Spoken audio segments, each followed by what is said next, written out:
Welcome to another episode of Come Together.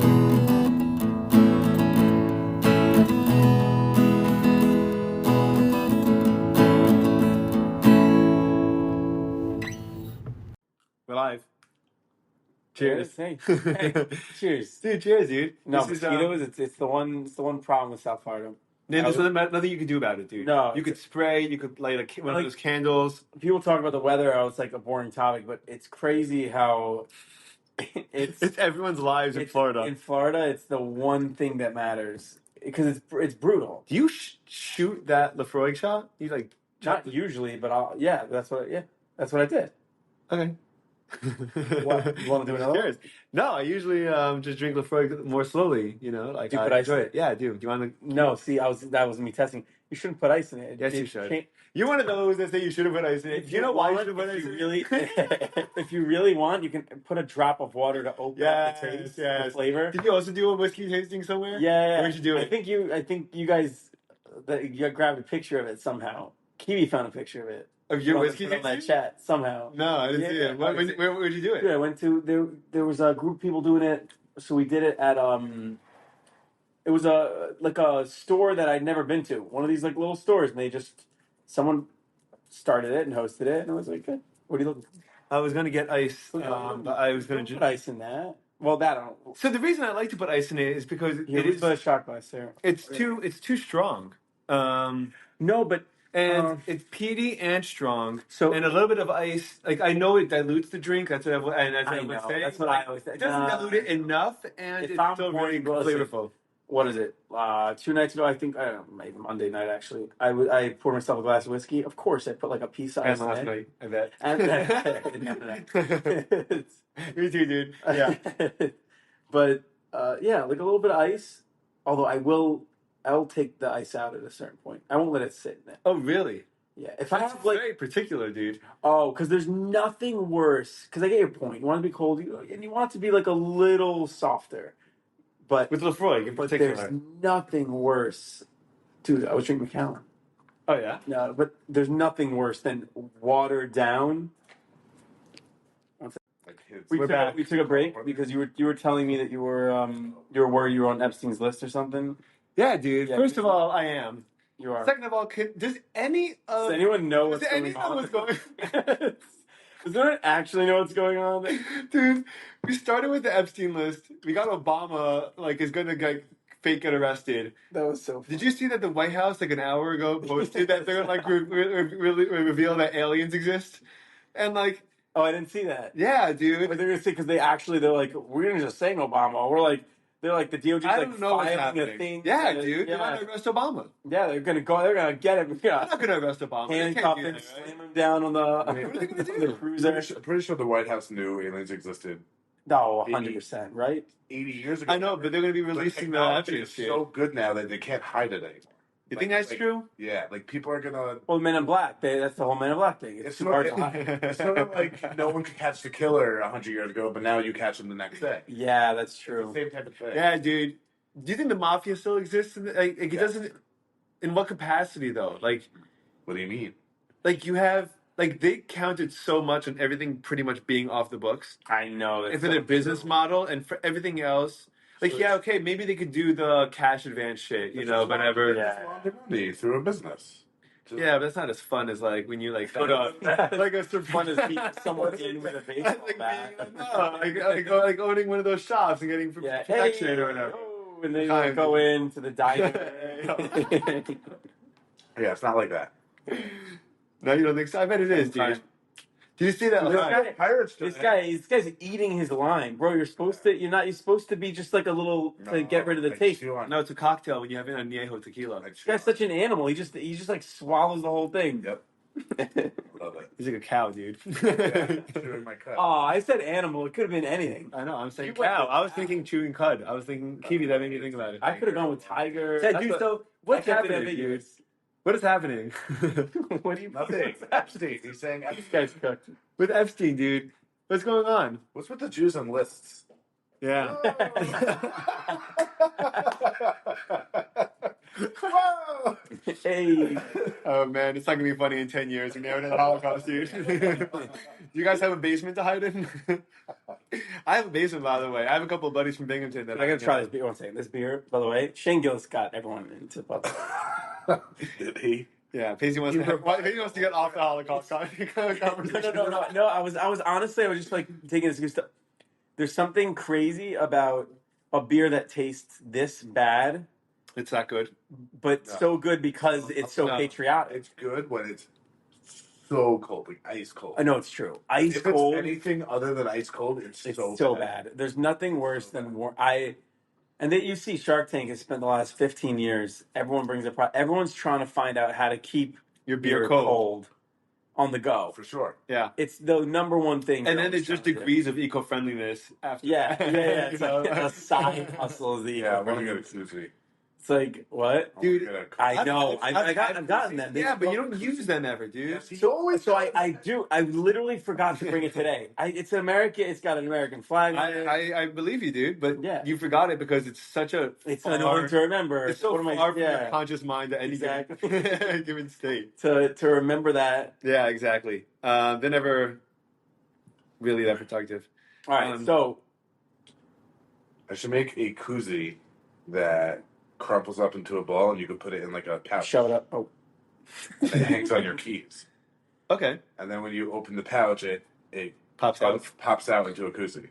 that's not a bad idea. That definitely exists already. For sure. For sure, someone made that. I've thought of. I don't think you could patent something like that, though. Can you? No. Lawyer. I as someone who's taking like 2 CLEs on patents. No, you could probably patent it. You could patent. My favorite That patent concept? pending. When everyone says patent pending, Yeah, that means it nothing, means right? nothing. It just means that they're like put the. It means that they filed it. People get rejected for patents. Here we go. Yeah. Collapsible koozie. Yeah, there it is. Yeah. I hate the search was collapsible koozie. No, I searched koozie, folded up. See, I'm not a bad Jamie. No, I will say that what's frustrating is that when you see a product on Shark Tank, this is pissing me off. You'll see people who are like, I spent 10 years doing this. I'm $300,000 in debt. In 2 years, we're finally going to be profitable. Yeah. It's like an alcohol business. It's like a thing. Yeah. And then someone else will come on and be like, I created like a widget to like hold your pen up. And I spent $30 out the gate and we're, $2 million business. No Yeah. debt. It's like one path is so difficult and the other is just like a great idea. Yeah. Sure. So I keep trying to think of like, what's the great idea that doesn't put me in debt for 10 years? Yeah. Because you're the only person who's thinking about that.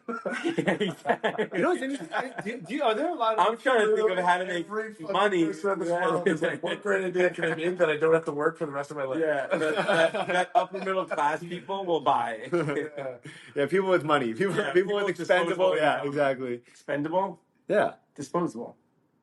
First of all, Expendable income? forget about that. Yeah. Jamie, look at Whoever makes that widget obviously has a friend who's a multi-millionaire who's helping him out. No, Yeah, dude. we're It's necessarily... No, but that's what's annoying. Sometimes, Time out. I spent $30 and he's talking about the he has an idea and he wants to get it out. There's a lot of people that you can go to. If you have a concept, if you have an idea, you have the factory laid out to make this. You have exact market cost. Yeah. And you have the whole business plan laid out. You're like, There's hey, can I get? But Kickstarter. Kickstarter, yeah, but also there's just a lot of people with money that you can do that. People go to open a credit card and do that. That's what I'm saying. Either they have a best friend or they themselves have money. Yeah. To do it. That's all I'm saying. This isn't being the best friend. It could just be You're like a saying bank. the average Joe who's $300,000 in debt. He has to have a friend or good connections, or else he's not building that. Yeah, That's of course. not happening. Because everyone has ideas. No one has money. Exactly. Yeah, Exactly. That's AI is changing. Everyone comes to us like we have this idea, and we're like, okay, it's maybe worth 1% of everything, your idea, because you're not going to do anything to fulfill it. No, it's not 1% of everything, dude. It's close to 50. You hear what I'm saying, though? Like it's until you actually put it into fruition, it's price. It's worth nothing. Yeah. It's worth nothing. Your idea is worth nothing. What do you think? Your idea is literally valueless. No, it's not, dude. I don't believe that, dude. Until you put it out in front of you. Yeah, I think I'm a big utilitarian.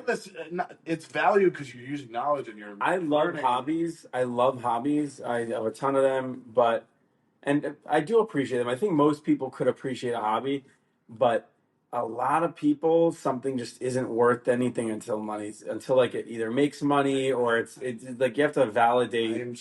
I can't believe you said that. I was literally thinking about this today. That I really want. I don't want hobbies. I really want one. Like I want a hobby, but then I'm like, I want a hobby that makes money. Yeah. You know what's funny? I don't think that way, Associated dude. value. I can't see myself doing a hobby that just Doesn't. What does that mean? You don't like you like building things. You could do like build things around your house or fix things up around your house, and like that's a hobby. Like that's considered a hobby. money on other guys. I mean, I guess so, and you can walk away feeling proud of yourself. But Other handyman. yeah, I just need to elaborate. No, but that is a hobby. I don't know. It's like, listen, as a grown, we're all like trying to be. I don't know that I have time for as many hobbies, but like growing up, Dude, you got especially hobbies, man, homeschooler, and you have time for sure. Dude, my Don't sister bullshit had that. tons of hobbies. I had. I was just thinking maybe I do have hobbies. I just don't know it. Probably. For sure, dude. Hanging out with your friends is a hobby. Dude. You know, a few people actually hang out with their friends That's more than once a week. Oh, by the way, It's so scary. The world. We hang out every like couple of days. People Scary. People go weeks without seeing other human beings, my dude. wife, like, 'cause she's home the whole time. We're literally on our way to my kid's color war thing today, and my phone is just ding, ding, ding. Yeah. What What the is fuck? going on? She's like, how many friends do you have? I have the same 4 delinquent friends. They're all just texting. No, it's great. He plays Pacey's song about Kiwi's mom. I didn't hear it yet. You didn't hear it? Dude, Oh my God. it's amazing. It's amazing. Wait, is it? So for context, we have a group chat, and we're running. Oh, is this? Should we do it? It's not. We're running The jokes song itself about isn't Kiwi's mom. inappropriate. It's always about anyone's mom, but Kiwi's Yeah. mom in particular. And so Pacey put it in AI. Does it say my name in the song? Wait, oh. Yeah, it does. Dude, it says. Dude, the lyrics. Do you listen to the one about Queen?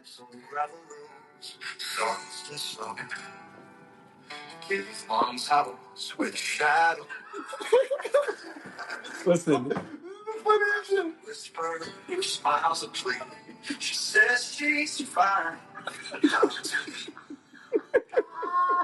She's lonely.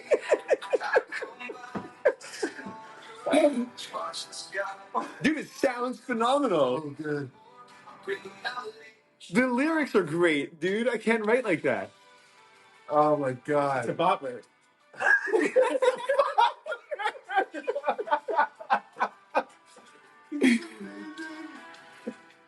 Okay, that's enough, dude. What are you? So your Kiwi's mom? Oh man, what do you use to make those songs? It's not. So I used to put more time into it, but now I just send like Wait, you pay for AI, right? You pay subscription? two different, but this one no, not this one. 2 different ones.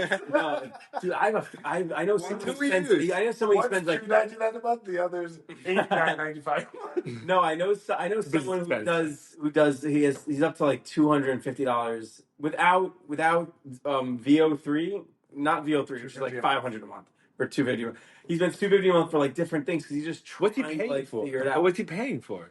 Well, What do they give you when you pay versus He's paying for like a video integrating one that automatically will put the video together and post it at the same time. Then he goes on ChatGPT to like find out how he's trying. Wait. So how can you He's wait? trying to automate social media. I would love to. By the way, I would pay that amount per month to automate my social media too. I feel like So 100% you would. some people, right because the content. I hope that no, it's true. I enjoy doing it. I enjoy putting the video together, and I hate it, dude. It's $0. So I hate it, dude. I can't do it. Like Really? I not only do I consider myself useless in that capacity, yeah, but I don't like I actively like I won't be able to bring myself to even allocate the time to do it. yeah.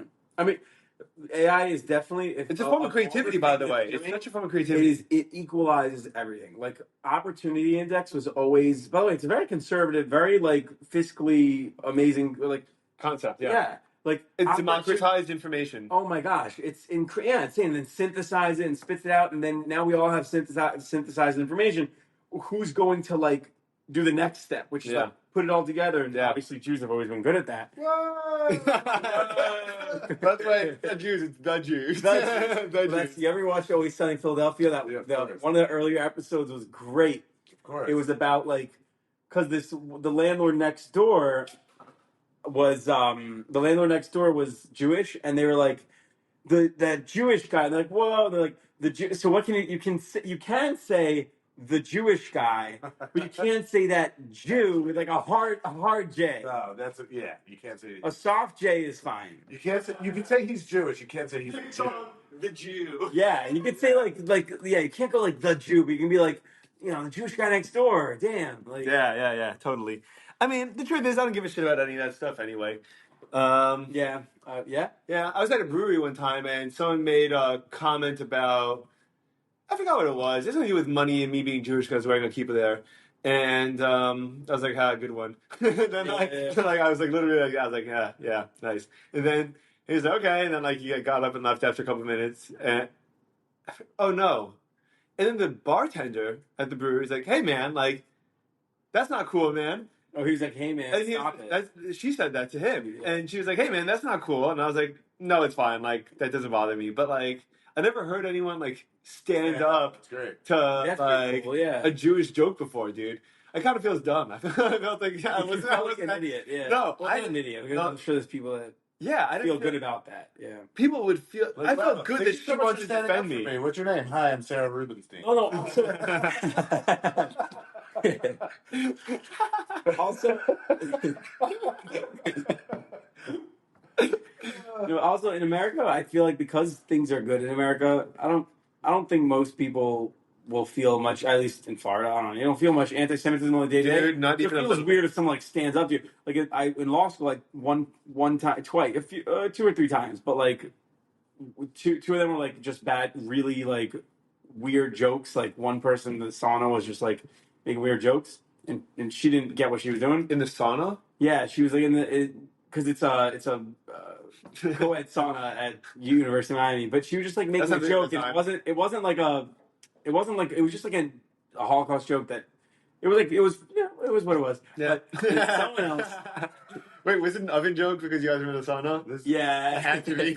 No, and I chuckled and moved on. Many Jews in the oven since World War. He felt weird about it after, and I was like, it's fine, it's not a big deal. But it's weird when they feel weird. And then someone else, I was at a clinic on campus also, and the room next door they did a Asian joke with an Asian dude at the table. You'd feel a little weird about it. I feel like. Yeah, so I have no problem with her feeling weird, but I felt weird because it's listen, I mean, I'm good. Don't worry about me. Yeah.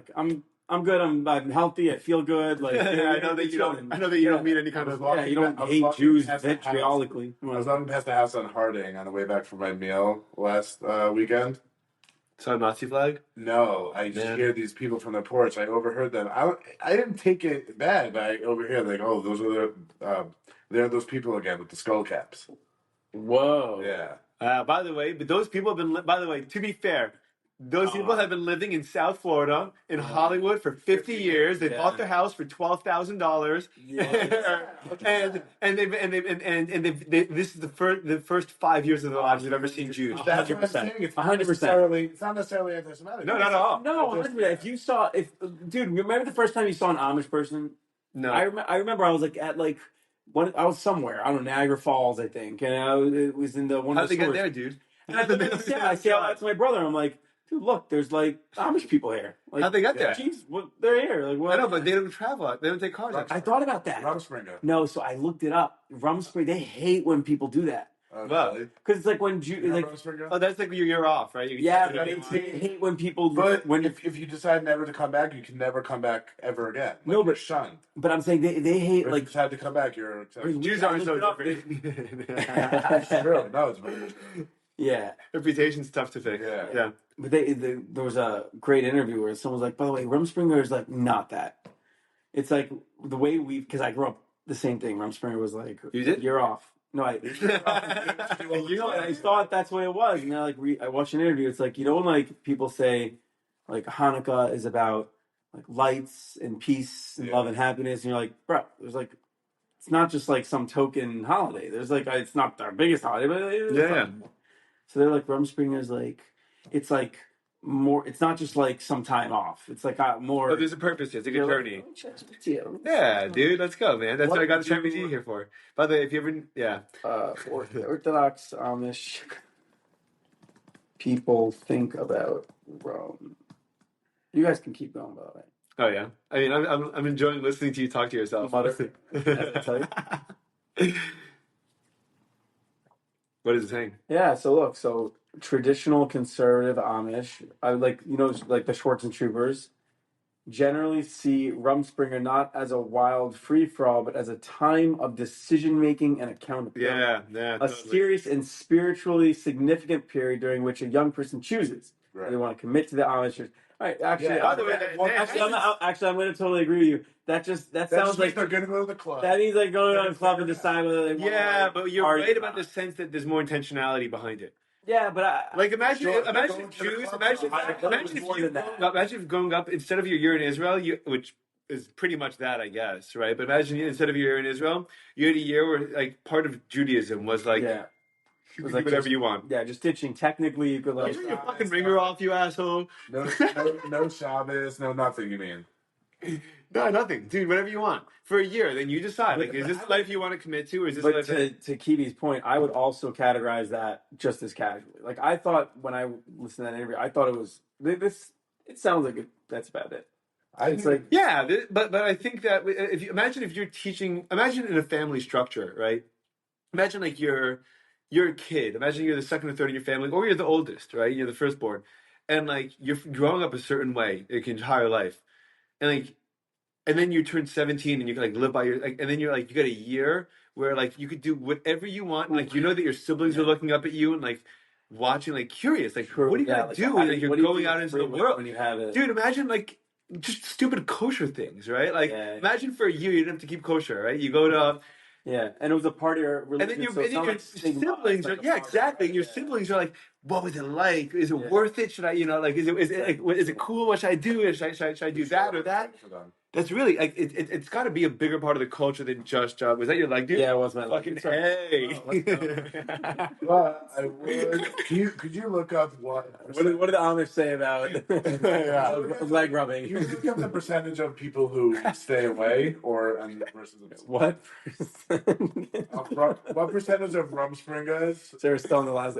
What percentage of Rumspringas? I'm going to do conservative because again, I got to keep. You know the question. Amish what percentage people stay, what percentage leave? Stay after Rums. It's got to be high. Like they're so community. Like we're so very high. Can you imagine if someone's like, "Do you want to leave the Jewish community or stay?" You'd be like, "Fuck that." I'm like, I would love unless you were. I would say most of them go back to their families. That's what I'm saying. I agree. Let's see. That's interesting.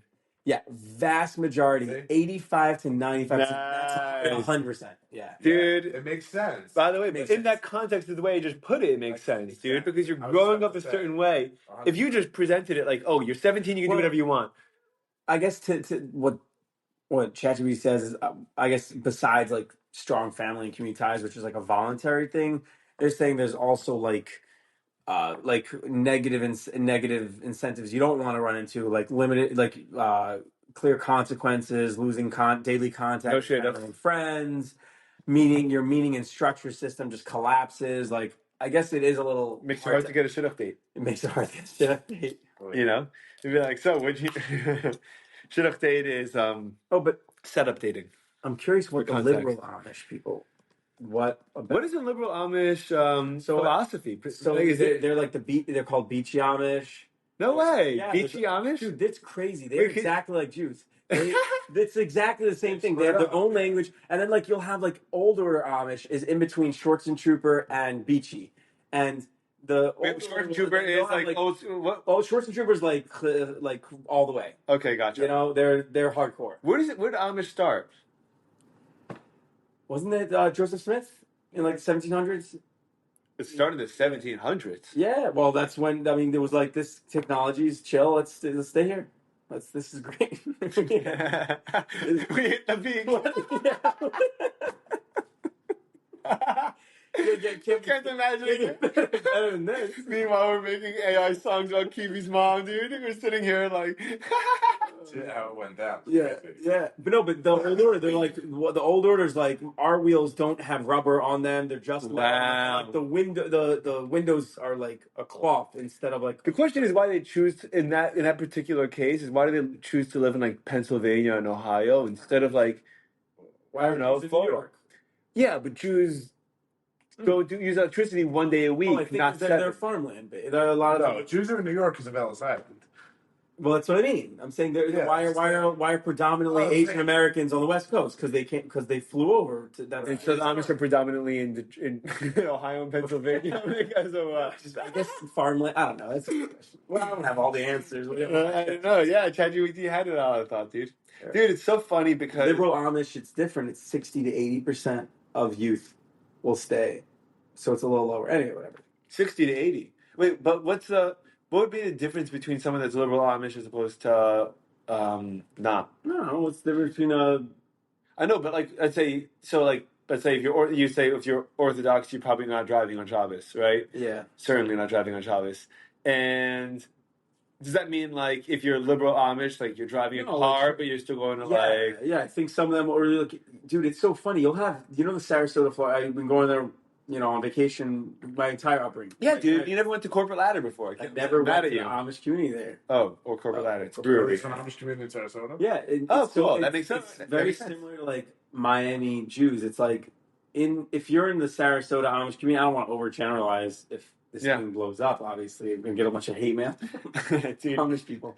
I don't know anything about them. They don't have internet. Yeah, all they have is mail.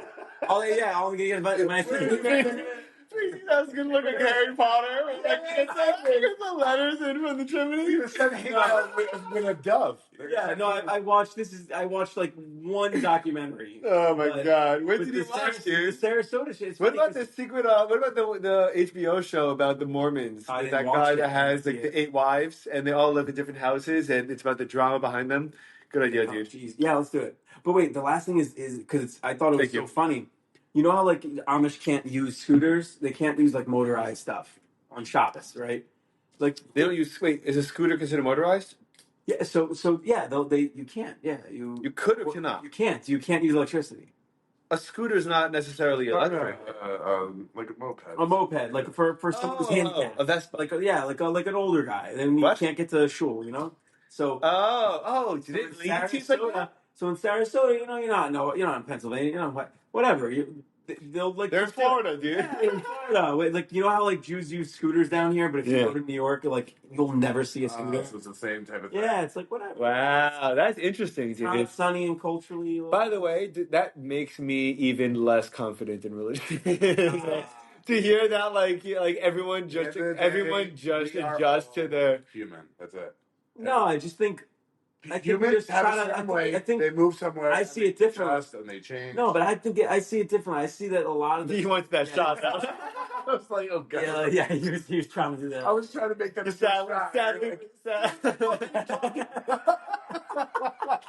Sadly, puts the shot glass back down and waits for the next time. Just sits there. Oh man, fucking guys. Oh god. Well, dude, I'm not a lunatic, man. I'm almost 30. I'm gonna sip this good tequila. I'm gonna take a 30. You're talking to 30 older people. Oh yeah, dude. Your birthday was like 6 months ago. Yeah. Well, fuck. No, but what I see when is there a difference between shooting and sipping in terms of impact on your body? No, he's just doing it for no reason. I actually like this tequila, dude, and just like I want to like enjoy. Maybe shooting's worse. It's like all of it at once. Your liver can't take it. I don't know. Your liver king, dude. That was crazy. Dude, what is up with that dude? Also, it made me so happy they wanted to fight Rogan. Looks so sick. I know. He looks sick. Dude, I kept up with that for a while. Did you? Yeah. Wait, what's the process of keeping up with that like? Is that like following his social media? Just like see what he recently posted. It goes from like high-end videos to like a vlog to like every 2 months he posts like a more emaciated version of himself. I think you could say both, and you could probably sound proper. Probably get away with it. Yeah. Guys like Kivi, they wouldn't know what's going on. Wait, so Kivi, you're looking big these days. You keep up with the Liver King? You want a little test? No, he's saying you look ripped. Sandwich. He's saying you're looking ripped. You look like John Jones. Oh, yeah. Yeah, you look like John Jones. John Jones he looks like John Jones is I want to hear what you're. I didn't hear that your sentence.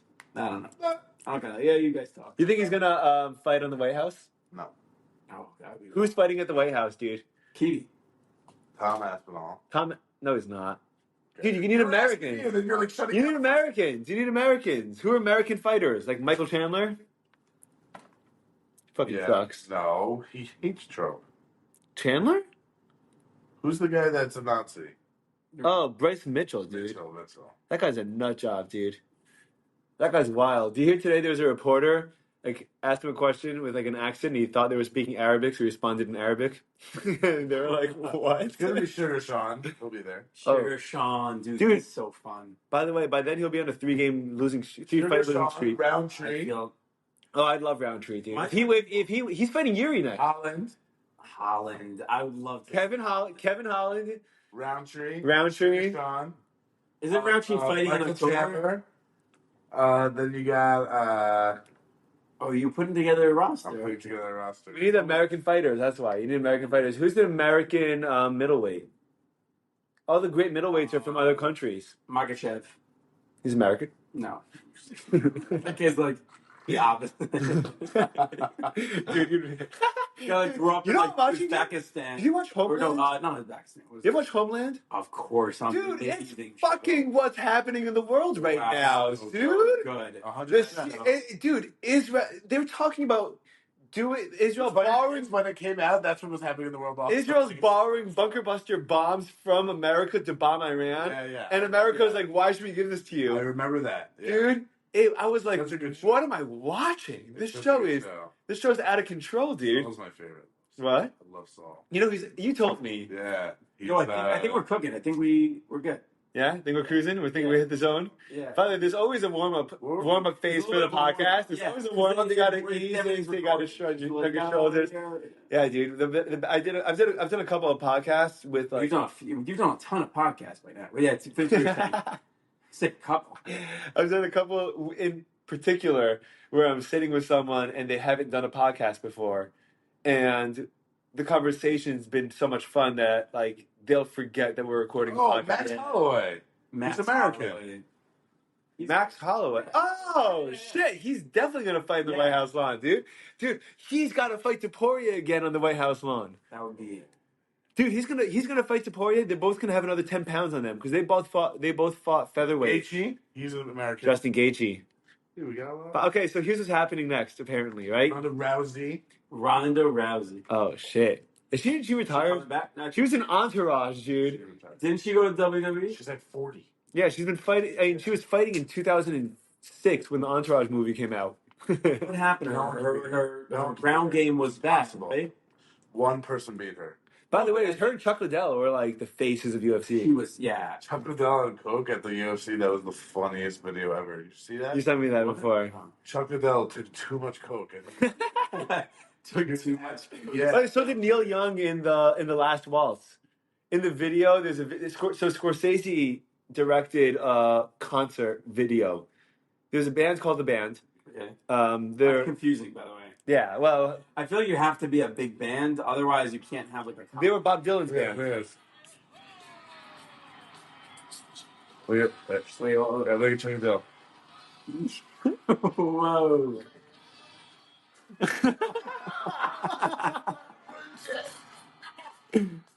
See him grinding his teeth?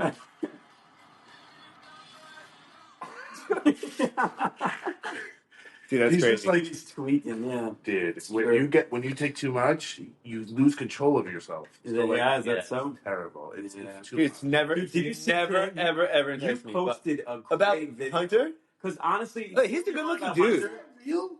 Yeah. He destroyed his whole reputation. He doesn't have a reputation. By the way, that was crazy. You just said that. This guy has. Do you think anyone has a single question as to why would he talk about how to make the? Can I be honest? Drug? That actually, in my eyes, improved his reputation. Yeah.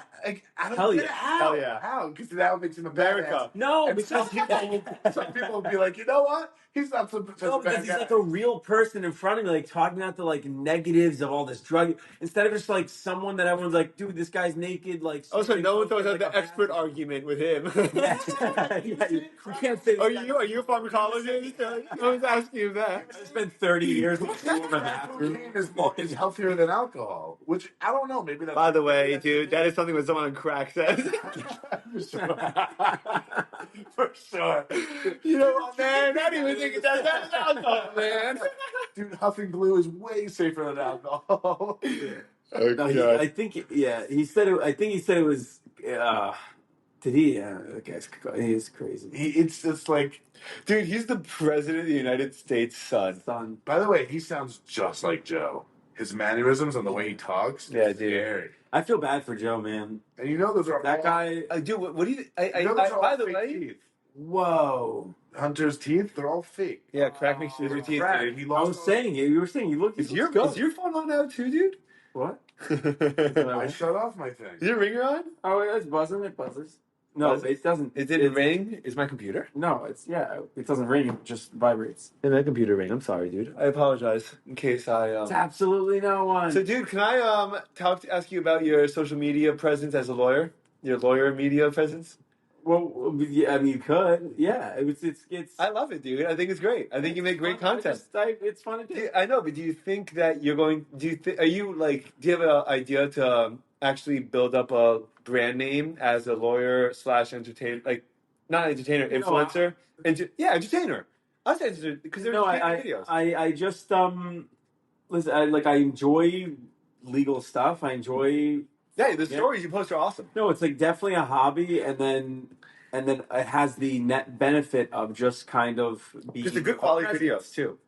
Yeah, and like I said, I enjoyed. I have a buddy of mine who does also. He also does the same thing. He's also a Lawyer? PI attorney. Yeah, he's a lawyer also, and we would like go back and forth about different equipment. It's just like it's just fun, and it's like it shows that you're present in the world and that you're out there, and I think it's and it really costs cool. I nothing think it's really except for unique. the upfront cost. Yeah, I think it's really unique. I think it's really cool. I don't know if there's a ton of other lawyers that are doing it or not. But no, so that's also what's cool too. Is like we both thought it's like listen, there are other lawyers putting out content, but where like general videos, you're competing with like a million people. totally. In It's super- in a it's lawyer super environment, engaging. you're competing with let's say 1,000 other people max. Like it's not that many other people doing that, so it's You've got the it's like you you've have a got, shot at actually finding engagement.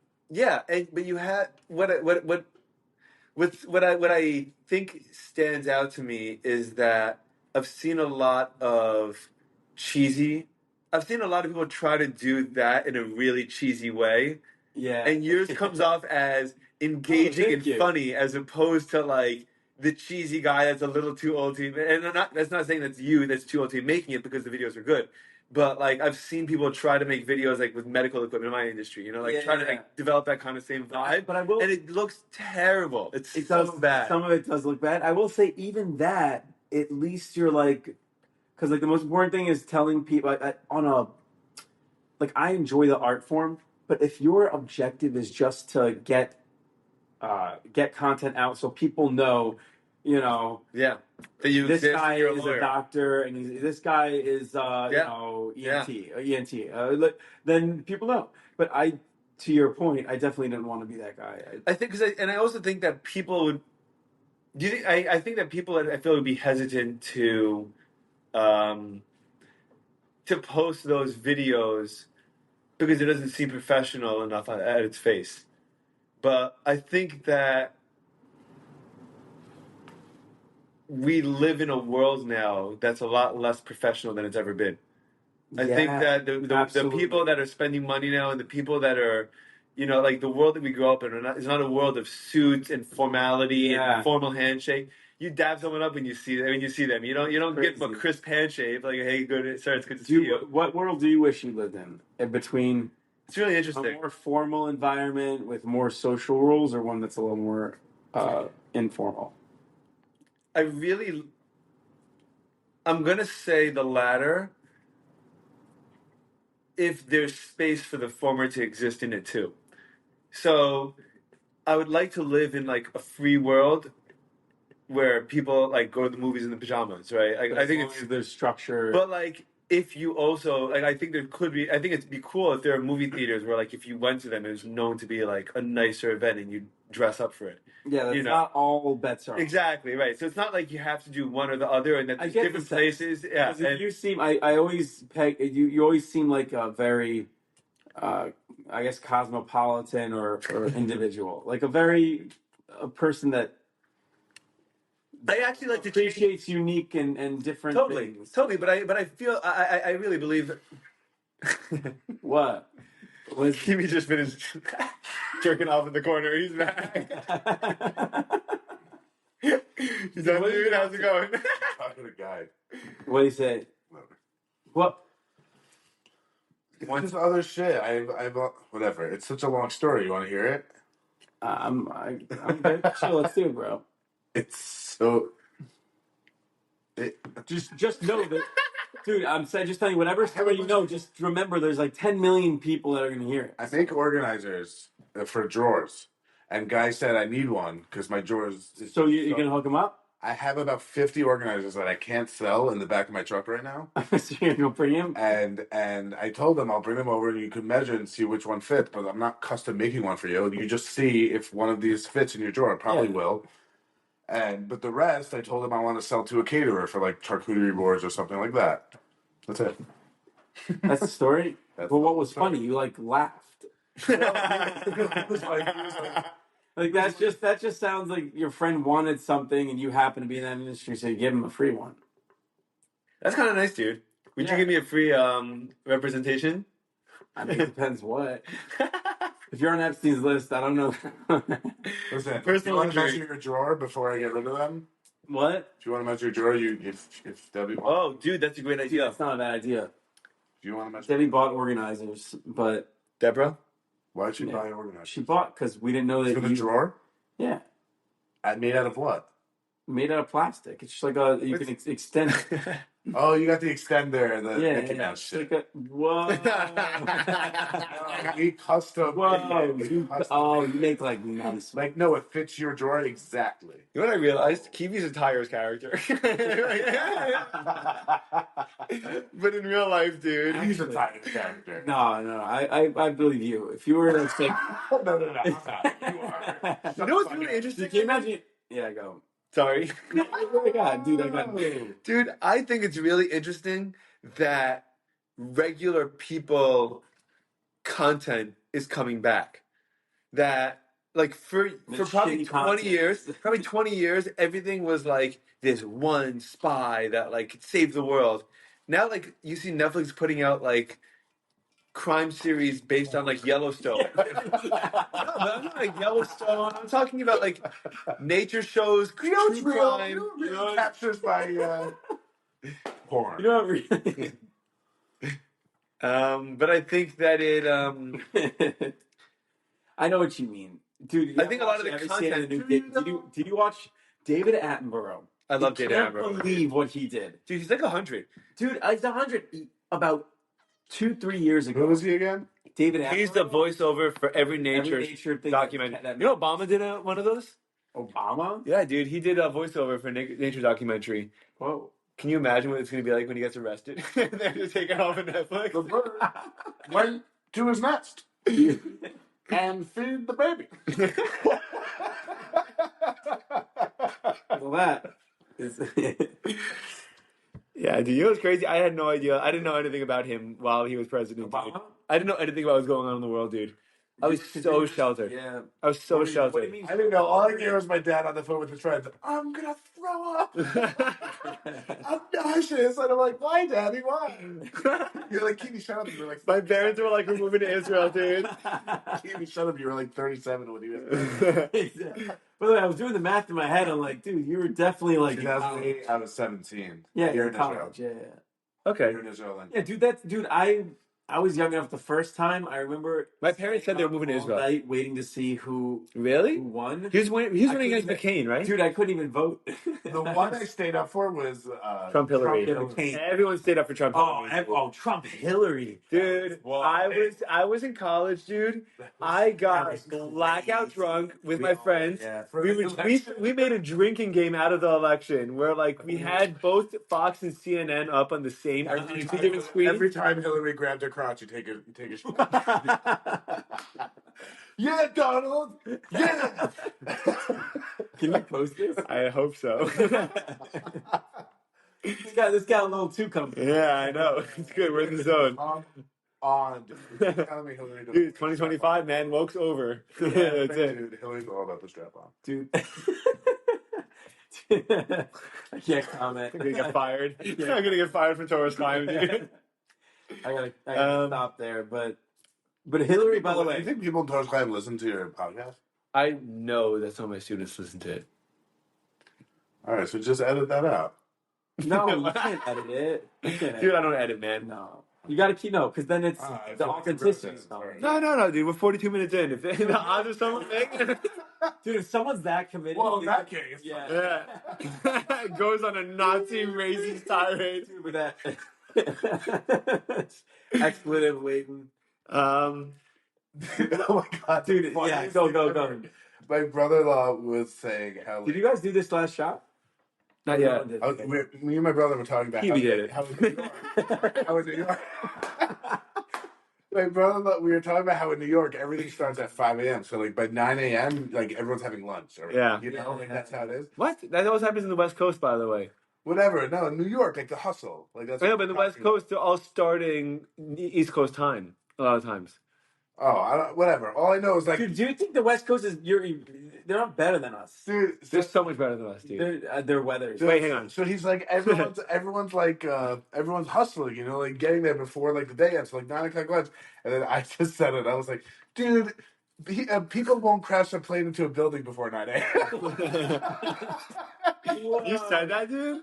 Dude, that's Good for you, man. Way to bring on the 9/11 joke and not be a comedian. He was crying on the floor. I was like, dude, in New York City, you don't even crash a plane into a building before 9 a.m. Oh my god. There's some jokes that are so good. very, very funny. No, the statutes laugh out loud, but like you just feel wrong.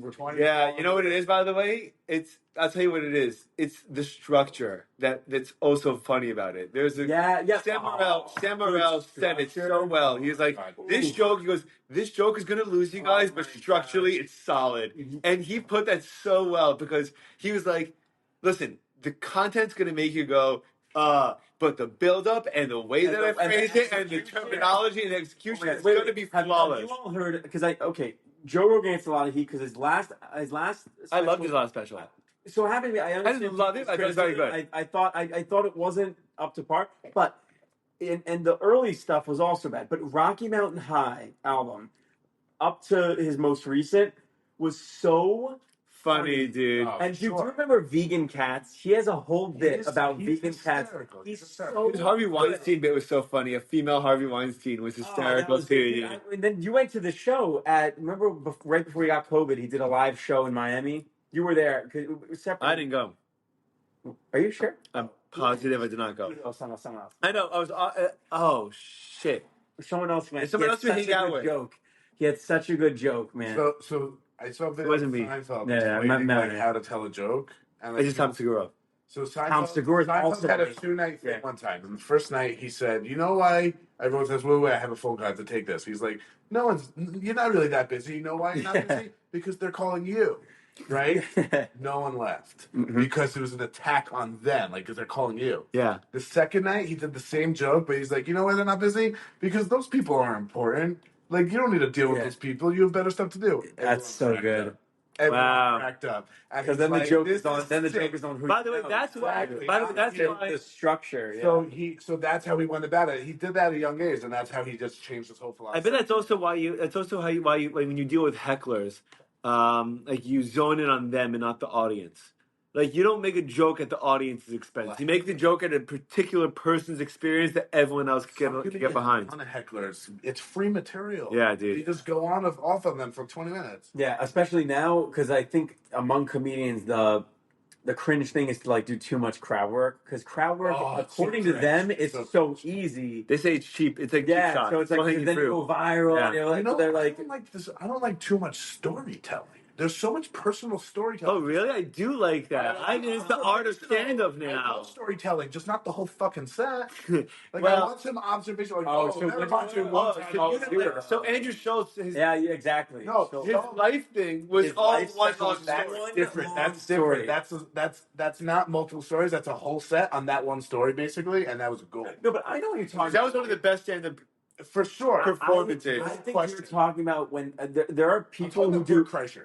You know, 100%. I was about to say I there are don't, people. I have never listened He to just it. says Never- funny, so- so they're not necessarily true. He just But tries to he'll make and then people he'll laugh. do a hysterical laugh, yeah, and he does like this hysterical. And he red plays face like this laugh. drunk without a shirt on, like with the pop. Yeah. I know who he is. I just haven't. I think he's funny, like his little Instagram videos and stuff like that. But as a comedian, I think You know who's his doing- pod you know- with Tom Segura is good. His pod's amazing. His stand up, I agree, because I was I gonna don't say like him and Theo's stand-up. I like Theo's pod. I hate his stand-up. I think his stand-ups. I heard a few good bits. I haven't heard a lot. Segura? No, Theo. Theo Vaughn. Terrible. Theo, I don't like it. No. By the way, it's the Tom Bayach. You know, I mean, it's a thing. But I think what I like about his podcast is that when he asks, very good. he asks things that are so.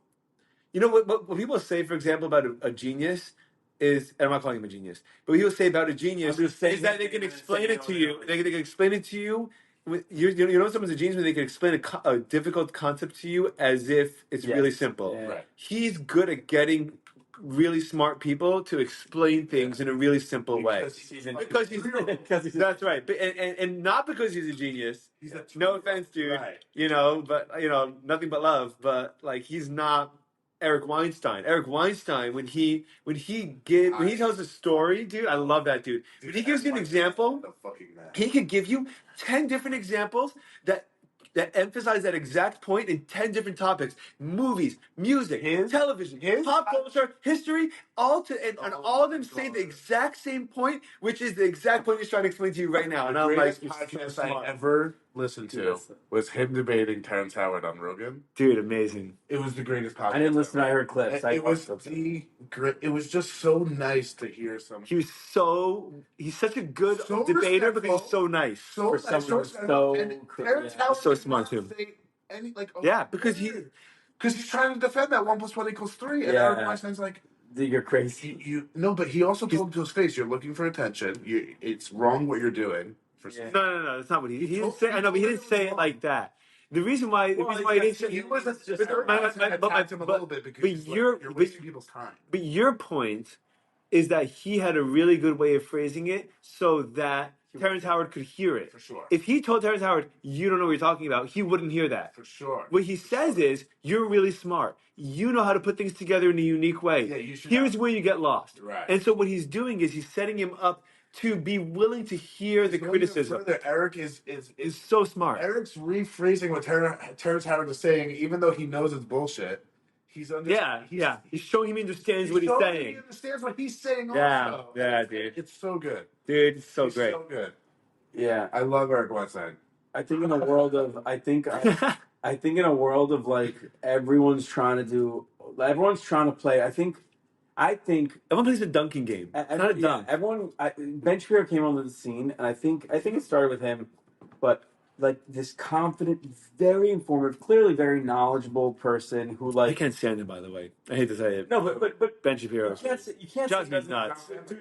I love him. I think I happens to be. I agree with a good amount of things he says. But what he started. But what he started was like this like caricature of like, and now everyone's trying to copy this like unapologetic, know everything, super certain about everything, Not willing to hear or budge. anything that you are weak on, you just do like, and it's if you look for it, it's obvious. Like anytime any of these like deflection character, they just like pivot. But well, what do you hate about America? And What about it?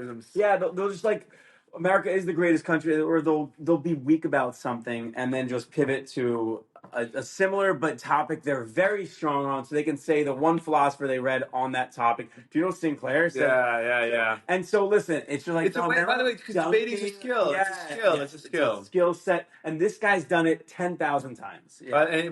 So do you think that I'm not hating it. that Charlie Kirk's the same way? I think Because Charlie Kirk's also similar in the sense that he's a conservative voice, going to college campuses. No. More than Ben? I think more than Ben, yeah. Absolutely. You think Charlie Kirk's more I of think than he Charlie? saw the model, and I think he said, like, we can squeeze this. And by the way, I'm not even saying that political movements or movements in general don't need hype characters. Yeah, for sure they do. But if you're looking for like a nuanced, interesting, subtle, unique point from Charlie Kirk, he's not the guy that's going to give it to you. Yeah. Right? He's not a philosopher. He's the dunkman. Right? He's the guy that dunks and gets everyone to go and watch it. I hear your problem with Ben in that he deflects any other idea coming to him besides his. Like it's. Well, by the way, the other his thing, way or the highway. the other thing that No, but what I would say is when he was on Jubilee, people, he doesn't accept their ideas. He just says no. But when he was on Jubilee, You know what I mean? But I would say when he was on Jubilee, he went in front of what's the guy's name? The well-known, also kind of a dunk, but he's a liberal, like similar to like Ben's. I know who you're talking about. Charlie Crowder. P. No, he's a streamer. Yeah, with the letter P. Destiny. No, not Destiny's great too. Fuck, I was thinking He's Destiny. great. He's streamer with P. On Jubilee, he went on, and this guy started talking about how the Senate is DEI. Okay. Because the Senate is 2 people per state, and that was negotiated by the states because they were insecure about population. Their sizes. Oh, cool. And you see Ben like struggling with that and trying to formulate, and then later Ben says, "What? 1 senator, 2 congressmen. 2 senators per state." What? Yeah. There's 100 senators. There's 100 senators. There's 100 congressmen. No. Are you sure? Okay. No, I know this. I don't know this. I don't know this stuff. I'm not gonna debate this because I don't know. Senators and congressmen per state. I know It's 2 this. congressmen per state and 1 senator. Every state has 2 senators. Congressmen are based on the 3/4 compromise in population. Wow. Yeah. See, you think you know something, Look at that. and then you don't. Look. You don't know it. Brian, take chicken.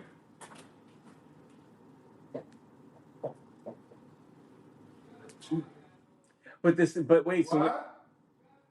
yeah. Hello. We're talking. No, everyone knows. It's just me now. Because you went to go grab some. No. So he does the point of DEI, and then Ben Shapiro later says like he was the most interesting one to talk to. He had an interesting point. He disagreed ultimately, but he acknowledged that this guy like brought up an interesting, fresh idea. Okay. He had a response, which was that the states negotiated it, but it is rare, I guess. Yeah, By the way, that's a great call. it's a great call. By the way, and maybe Ben Shapiro and all these dudes. When I say I like them or don't like them, it's obviously based on their public persona and everything they do, and I'm sure. and all the videos I see. And I'm sure he's a you he's base it off his public. You could base it on his say. voice. I don't care. Yeah, his voice say is that annoying his as public shit. persona is what you have a problem with. He could be a nice guy. Yeah, by the way, and what I've always said is that I think there's a time and place for the dunking, and I actually think that at a certain point, dunking hurts you. And I think that Yeah. Can you explain what dunking is?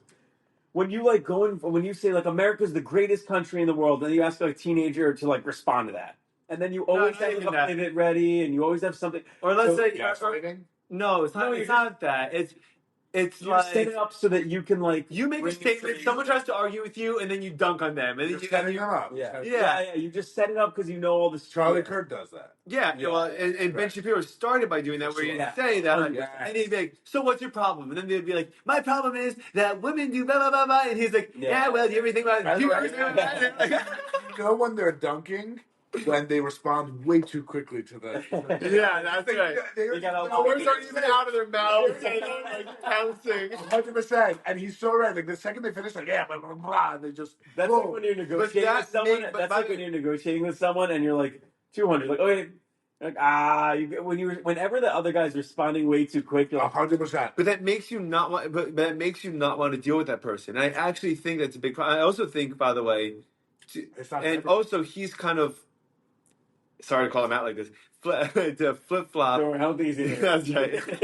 I don't think he's gonna. I think it's ridiculous that he flip flopped on like let's say freedom of speech stuff, or like like DEI stuff when it comes to like Orthodox Jews or Israel or whatever. Early on, early on when He was Kanye did his stuff. What said happened? nothing. Yeah, What I don't know what happened. I know. But like I think it almost feels like there's been a woke. Shapiro?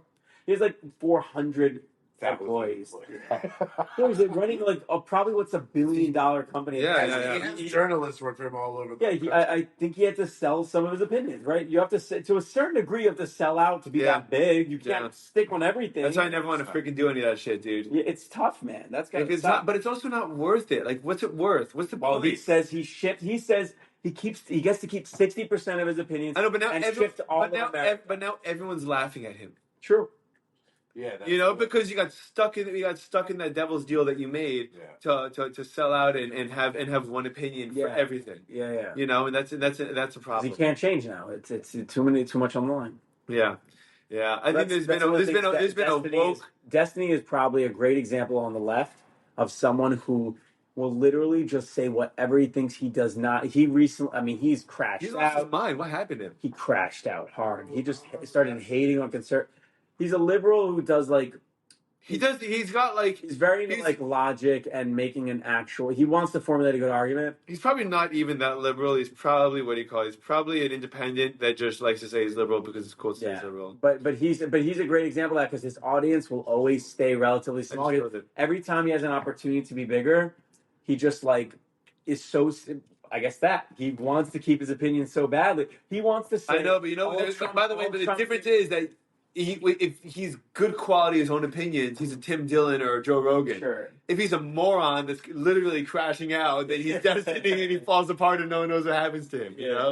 When's the last time? Like he was getting respectable. Like he was going on like Lex Friedman's debate with a bunch of really intelligent people.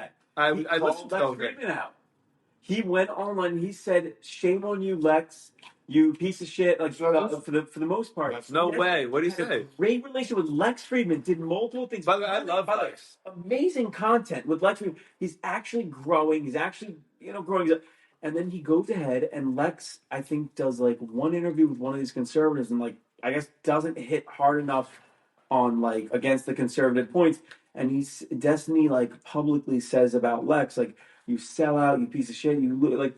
And then Lex says publicly like I'm really surprised by this. I really thought we were friends. I thought this kind of criticism you would DM me like we'd have a conversation about it. I don't know why you're doing this publicly. I feel it's disrespectful. And then they broke the relationship, fell apart because Lex is so good about keeping himself a human, and it's so funny because he's such a robot.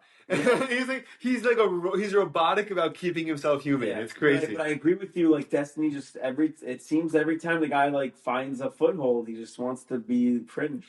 Yeah, and I kind of hear that at a certain point. And also, by the way, and I really do think there is a human psychology thing of self-sabotage. Mm-hmm. I think that's what vices are. I think that like we take pleasure, some kind of weird sick pleasure in like knowing resentment. This guy nods along with you. Yeah, vice is self-sabotage, of course. That's what a vice is. A vice is self-sabotage, right? What's your vice? It's like, I'm a healthy person. What's your vice? Your vice is always going to be drinking, smoking, women, porn, whatever it is. 100%. But we like everyone needs a vice. It's so weird. We need like something to direct our self-destructive like tendencies into. But like, why do we even have that? Like, what would be the point? Like, what's the evolutionary purpose of having a self-destructive, It's probably just I think it's to remind ourselves that we're human. Yeah. No, dude, that just limits our time being human. Okay. But that's not good. You want to preserve yourself as long as possible. No, I never said it was good, and you're not consciously doing it. Dude, did you listen to cigarette? You're gonna say, "Oh man." I think you just want to like give into the dopamine hit. You just don't want to. That's what it is. You don't want to fight it. Your body. You want to just do what feels good, and you don't want to fight what feels good. Most people who do it further end up dead or overdosing. Yes, exactly. Yeah. If you take it too far, you're that's the scary part, right? Everyone here knows someone who drank and drove and. Everyone here has probably maybe.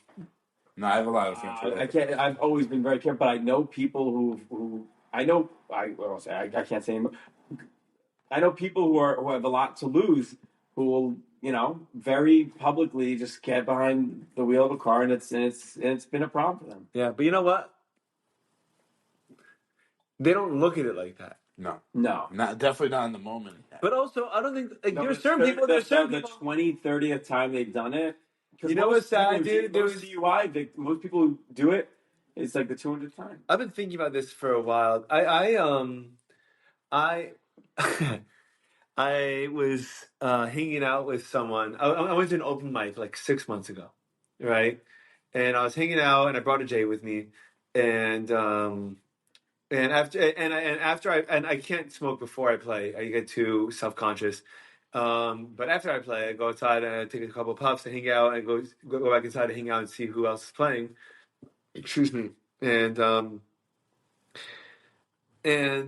there was someone outside. There's two people outside that I knew, and I was like hanging out with them, and I was talking to them, and I was smoking, and I was like, "Hey, you guys want to hit?" And they're like, and one guy was like, "Sure," like takes a hit, and like the person that he was with took a hit, and the person took a hit with like a sad enthusiasm, like you could like almost see for 10 years.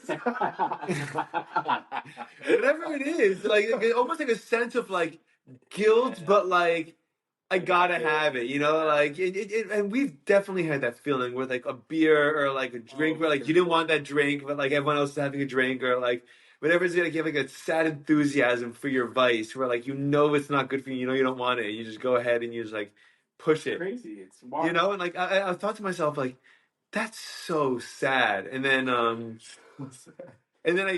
experienced it myself, dude. No, I listen. I think if we're honest, most people have probably experienced it. Most humans let themselves down at some point in their lives. Yeah. No matter what capacity. Poor Kiwi, he's crying. We are on a serious note, so but I thought it was interesting. Like that moment really resonated with me, where like you could see the person like wanted to smoke so badly and like felt like they shouldn't, and like did, and like there was like a like the way that like they took the hit, they were like so like excited and prepared, and I was like, I don't feel good about like sharing in that kind of sense, like I was like, yeah, that wasn't what you wanted to do. No, of course not. I mean, I don't know if knowing it was going to happen, but you can't control it. Yeah. I wonder we just imagine if you could. Be happy. you take a smoking break? You said you knew a couple people who OD'd? Yeah. My life, yeah, for sure. That's rough. I don't know anyone that OD'd. I know people that committed suicide. Hang out? Wow. I know. I think 4 or 5 people that committed suicide. Whoa. That's a lot of people. Yeah, dude. Whoa. Yeah, I dude. know one person who committed suicide. Kivi, did you kill him? Pacey, do you want a Truly? Nah, dude, I love Bud Light. It's an American thing. There you go, man. I have. It's right here. Yeah, it's still It's still going? fresh. Sure. Okay, I'm gonna take do you want to should I have citrus squeeze or another watermelon? Great. I'm having a good time. I'm not doing it, truly. I know, which one should I have? Oh. Citrus squeeze or watermelon? You want the watermelon? You're such a queer dude, it's crazy. He's asking me. So Pacey, dude. Well, wait, Pacey, what about Kiwi? Kiwi's pacing, he's looking at his phone. No, Pacey's pacing split break. Oh, split break? Yeah. I wanted to ask you about AI more. Whoa. AI? No, about utilizing it. About your friend that used it for his business, and whether or not you think that's like a viable thing that's like worthwhile to do. This is unfortunate, but this is a weird time. I need the restroom, but he just. Oh, hang on. Well, I meant to. No, we're back. Yeah, I meant to ask how much. What have you learned since starting? Because this pod's now you're over 100 episodes, over 120 probably. Because I know that you. Yeah, well over. We celebrated the 100th. Yeah, but it wasn't really the 100th because you had like over 100 by undernamed. Yeah, dude. And some of those were just you, like Bill, like you would just Yeah. you would just do just you. What Have you learned since talking to that many people? Because you've talked to some interesting people. What have I learned? It's a cool thing. I've really learned that there's information to kind of back up anything that you want to find. And Interesting, yeah. there's literally an endless amount of information to back up people's biases to anything that they want. Was that depressing to see or feel? Because No, because it kind of had a feeling that it already existed to begin you with. kind of knew. 'Cause Yeah. everyone's talking shit. So Yeah, it must be Yeah. everyone's got info to back them up. But Yeah. to confirm it. But you know what's actually crazy to me, though? It's crazy to me when there are actually opinions that people have that really don't hold light. And then when they still stick to them, and you're There's like, no weight to it. it doesn't really like. And maybe it's to me. I've been working really, really hard to try to be open minded and to really be able to like process and like accept, even if it's uncomfortable or difficult or challenging. Uncomfortable truth. Yeah, uncomfortable truths. And then when you see that people's opinions are shaped by their inability to accept uncomfortable truths, that's when you're like, Kiwi just walked in. I don't even know who decides what. You know what? At the end of the day, it's so crazy because like you say that AI is like it's impossible to tell the difference between like anything. It's already fucking impossible to tell the truth between anything anyway, dude. Well, It's not. It's not. You're not. I mean, it'll be at a higher level, but to your point, it's the same shit. It's the same So thing. my brother-in-law in Israel, he's developing an app. He's really close to like getting it done. An app? A lot of people have developed an app. Basically, Not inventing the idea. It listens. Your idea's worth 1 stupid percent, dude. He uses AI to listen to conversations and they could tell based on what the person is saying whether they're lying or not. So Whoa. yeah, it's a whole. It's a think it's gonna be context probably. thing. That's like the next version of the what do you call it? What's the test Lie called? detector? Yeah, lie detector. There we go. He's been calling like all over the U.S., mainly U.S. He doesn't deal with it, but he lives in Israel. He calls them forensic psychologists, and he just talks to them, because those are the guys who can tell whether a person's lying or not without a lie detector. By the way, they usually can't. Whatever it is, Yeah, they are pretty notoriously. he's building an app, and like CEOs can use these apps for board meetings, job interviews, things like that. That's cool. And that is very, very cool. I guess what it's probably better at than humans are is keeping track of a story that someone's telling and then catching inconsistencies because our memories don't tend to. So after the conversation, his app has a whole analysis drop down of everything that was said. Really, really, really That's cool. where you were going with it. Awesome. You get to see. You get to see the whole awesome. conversation. Logic's trained. That's awesome. That's idea. Very, very. Cool. I love that. He's almost done, like with the initial like investments. Dude, because the poor mafia is getting fucked left and right, man. The most nerve-wracking part of AI isn't now, because now, like, frankly, the only AI you see, because I remember like 10 years ago I was talking about AI, and like, really, it was like because I'm not like unique, but like there were people that just knew artificial intelligence was coming, but it wasn't to market. So like 10 years ago, I was 15 and like thinking about it, talking about it, then 17 in law school. And then like 2 years ago, it actually exploded. Came to market. Yeah. But like before 2 years ago, it was no one even thought about it. It was like if you mentioned AI 3 years ago, like oh, like what, like by the way, like you're like oh yeah sure. Because 3 years ago, the version of AI that we were seeing was nothing. Almost. You know what it was? It was iMessages guessing what our next word is going to be, and it was so bad at it. Do you remember that? Yeah. You text like, "Hey." Engineers knew it was coming very fast and very aggressively. Yeah.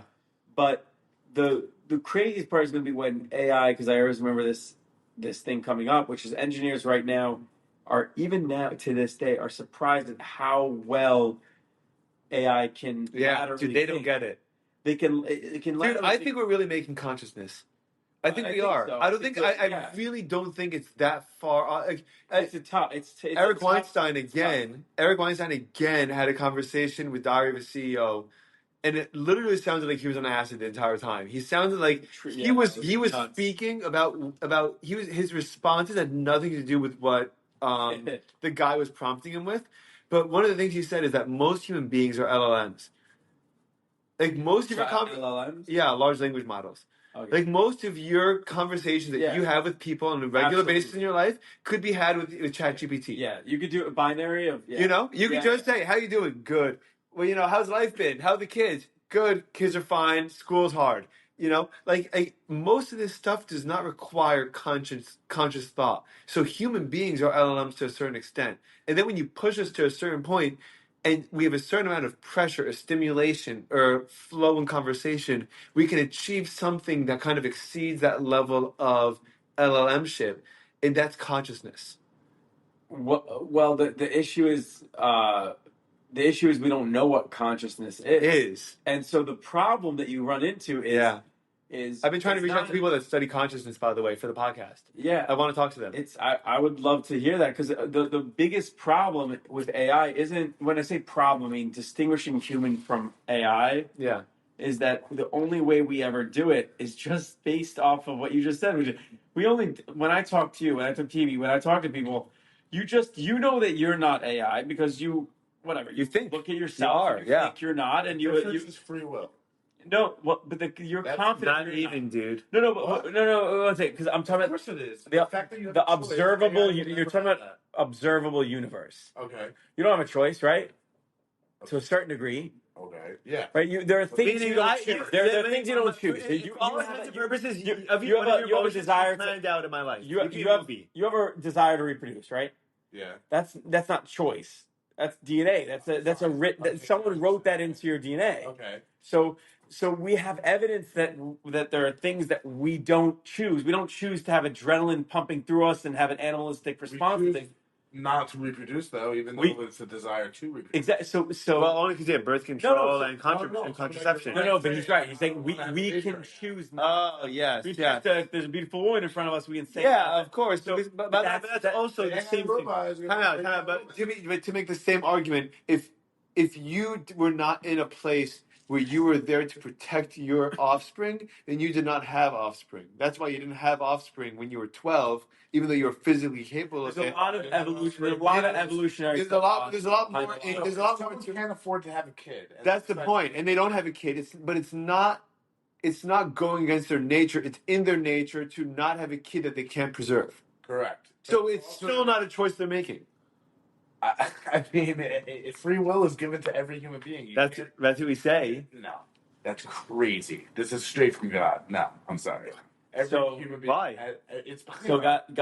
So tell me why. So that's what this. I understand the words that are coming out of your mouth, but make an argument against it. The point is, we haven't mapped out what and how consciousness manifests, and I like to believe and do believe that there is some unique element to it.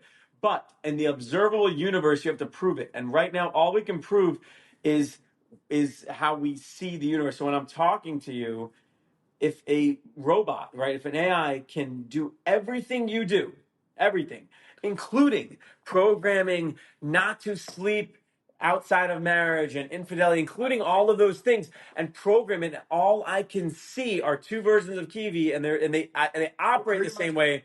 They operate the same way. I have no way of distinguishing the two. That's the issue. Yeah, but that robot is not thinking about how I broke my ankle in 3rd grade and I was traumatized by that. No, so I know, but am I aware that you're thinking that? No. Okay, so who cares what you're aware? But I'm only aware. Why does that matter? Because what Pacey's saying is that to the observable universe, I have no way of knowing that you have your own subjective worlds, and you could just made that up. Okay, so I'm saying, where do you go with that? Who cares? I'm saying, is that all we can measure? All we can measure is what we see and experience, and I can't measure what you experience. I measure what I experience. Right. And if I see an AI experiencing life the same way, and I test it, you know, the Turing test. The Turing test is literally sitting in front of another human being and judging whether they're an AI, and you have to figure it out. So no way, really? That's what it is? That's what it is. That's what the Turing test has been the whole time? That's what everyone says, like the Turing test is? That's a Turing. The Turing test is that's a test. The test is that because all we can go off of so the AI passed it. But shit out of another guy on the street. Right? AI's passed it on certain topics. So if you talk about car crashes, you can't tell. But right now, I don't think it's passed like Yeah. If there's a guy beating the shit out of another guy on the street, the robot is going to take the guy who's beating the shit out of the other guy and be like, whoa, stop hitting him. What the human's going to say is the guy who's getting beaten up, oh, that guy's that rapist from last night. Oh, yeah. Okay, good. Don't stop it. By the way, but time out. That's a ridiculous argument because AI has memory now, dude. Your ChatGPT remembers the conversation and puts context to it, though. Dude, I understand. No, it's simple. I can make it because I know what it is. You're saying the robot will take a video of something and have that. Any hypothetical, we can just always create a hypothetical where a AI manifests in its actions exactly the same as a human, and then you always end up having to determine two actions are the same. Which one is human? Now, wait. One thing. I want to give you an olive branch because what I do agree with is I think, and Elon Musk recently said this. No, but he's doing very early. Bro. No. He's not the guy that said fuck Trump.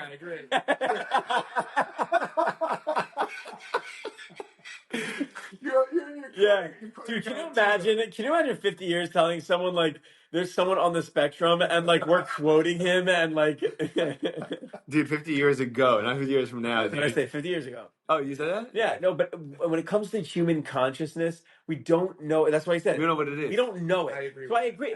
that. And what Elon Musk's point is like if we want to continue to have the human experience, we just have to upgrade our hardware so that our processing and our hardware is just can keep He up. calls consciousness software. But I'm not. I don't denigrate the human experience.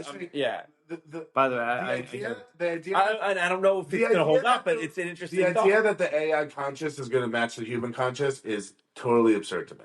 That's all. Really, dude? It's not at all even a little bit scary to you? No. Really? That scares I think me. it's gonna be so smart. Scares the shit out of me, dude. I just go for a jog. You're one of the first people that eats, dude. No, serious. This guy's like, fuck that. AI's gonna come along and he's gonna be like, well, this guy doesn't. It's gonna come close to the way we were created in the image of God. That's it. I'm sorry. Like, By the that's way, what I believe. I think AI is gonna be so smart and so, but it's not gonna come close. By the way, there's a lot of people that I remember thinking this a while ago, and then I think other people obviously have come to the same conclusion, which is when you look at obviously the Torah and the what it means to be human. The Torah, but the Torah even contemplates, albeit when we think about Mashiach, when we think about all these concepts, we do discuss. The human experience sort of has an endpoint that everyone's there's gonna be more. We say we're gonna go to Olam HaNeshama, which is literally the world of souls. So we know what that is. Yeah, we might find a way to capture our consciousness, which could be the soul, and no idea what's going on. Well, this is the thing that affects the soul. Well, I just think that we have no idea what's going on. We have no idea what's going on, and they're synthesizing intelligence, and they're doing all this stuff. And so I try to stay humble while also staying, sane. Dude, it's crazy. And also, the interesting thing is, I thought it was really consciousness. I'm not scared at all. I'm not scared. I'm having a beer. If I was scared, you think I'd be sitting here? You're not gonna be here in 5 years. No. I said I'm here. Yeah. He's having his last beer. Before I get pissed off and you. If Brian now has 6 friends to commit. No, bro. I meant like I'm not scared of. You're out of control, dude. I love it. Just should we do a little shot? Mm-hmm. Yeah. Dude, I'm not saying I'm like scared enough that I'm gonna like stop living. Listen, like you said, you gotta live, you laugh, what is it? Live, laugh, love. Like dude. Make love, not war. Make love, not war. Listen, the fact that 3 humans right now are sitting at a table drinking, talking about this stuff, it's amazing. It's a beautiful thing. Dude, we're having a good time. That's what you think, dude. You're all my AIs in my head. I cannot wait to go home and listen to that Kivi's mom song again. Oh, it's so good. By the way, I'm telling you, it bops. No cap. I just Where's your chocolate? I'm filling it up, man. No, you've been slacking it. Yeah. Dude, You look a little blushy. Yeah.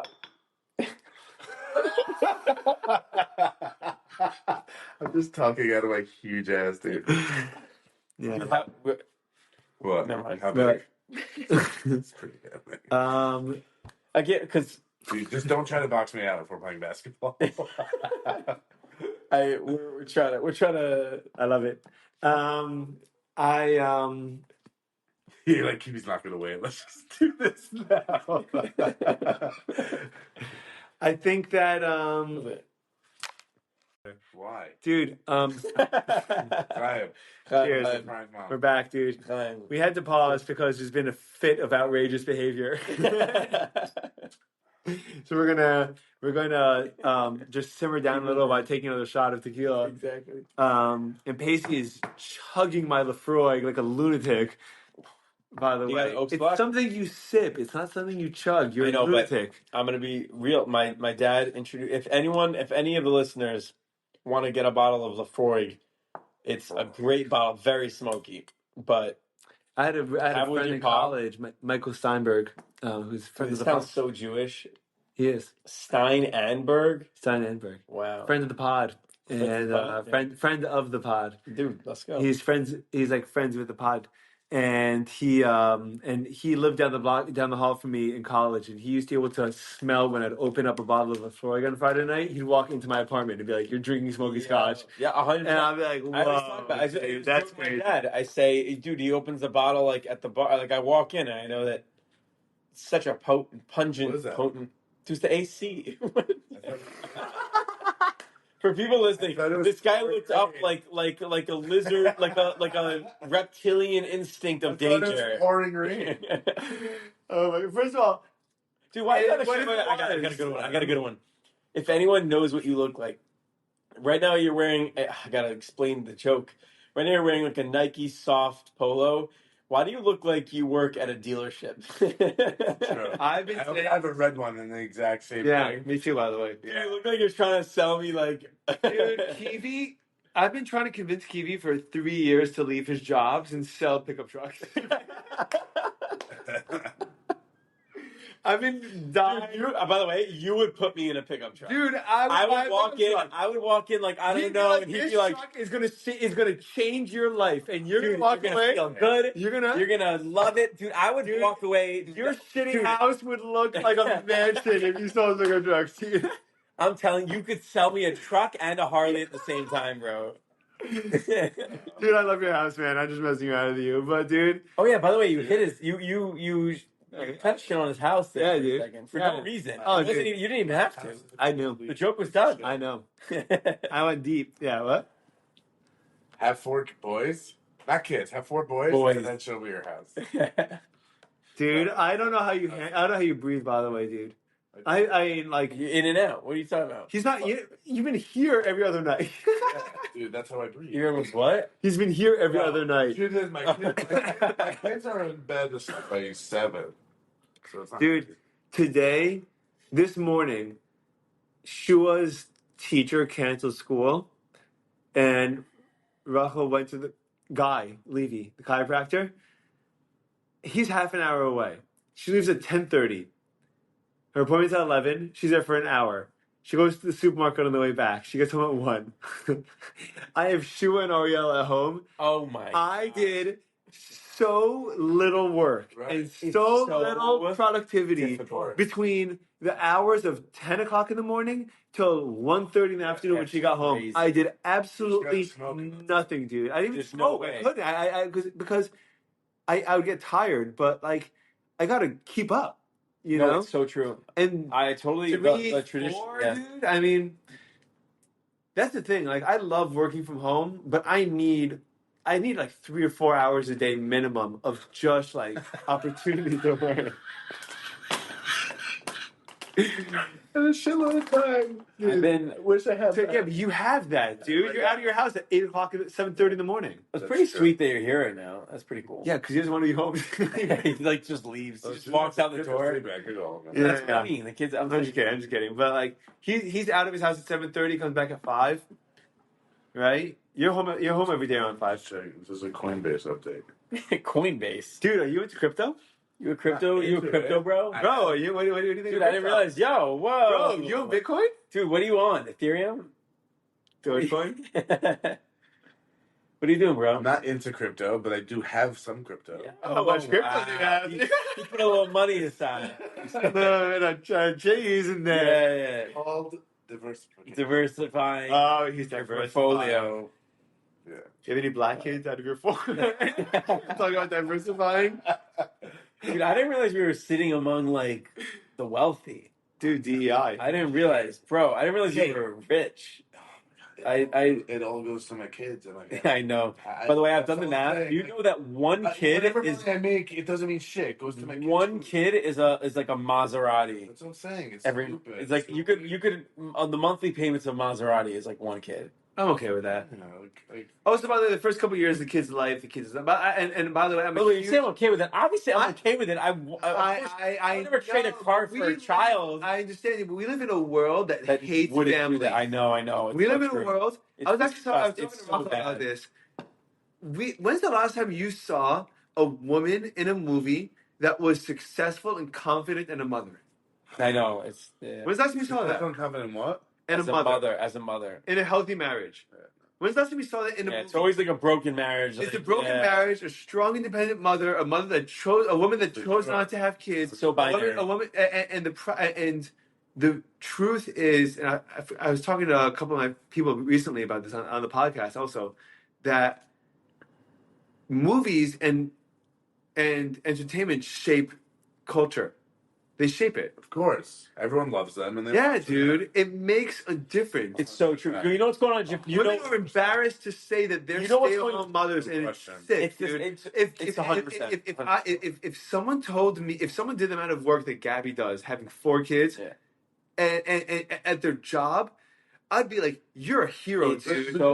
You're so much remember work. the TV shows? You don't remember, but you remember like the TV shows. What do you mean, dude? How old are you? It was all. You don't remember? But back in the 30s. Yeah. Every show was a married couple of kids, a happy family. Did you see Bill Maher's? The Brady Bunch. Yeah. Brady Bunch. They were two divorced. Well, still family. Whatever, still family. Yeah. Why I oughta? Remember we joked about eating the shit out of women. Yeah. Oh, that's not Family Guy. It is. Why I oughta? No, I know, but Family Guy. Yes, I mean, had I think the guy beat the shit out of the housekeeper. Brady Bunch. He's like she makes like a snarky comment. He's like, "You bitch."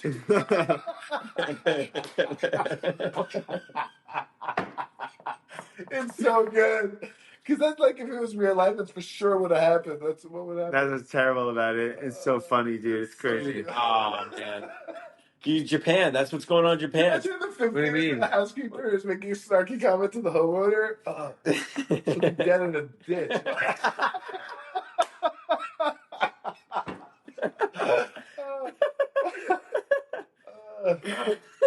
Oh my God! What were you saying?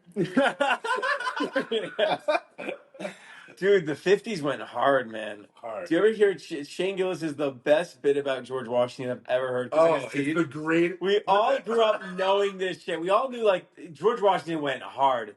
Then Shane Gillis, you want to talk about structuring a bit? The way he's like, don't make me love George Washington. Then see some crazy shit. Like his teeth, and then I have to. My favorite visual is, and then they shove you out like a hot party. You're blinking in the sun. Like what the fuck is that? The woman that was George Washington.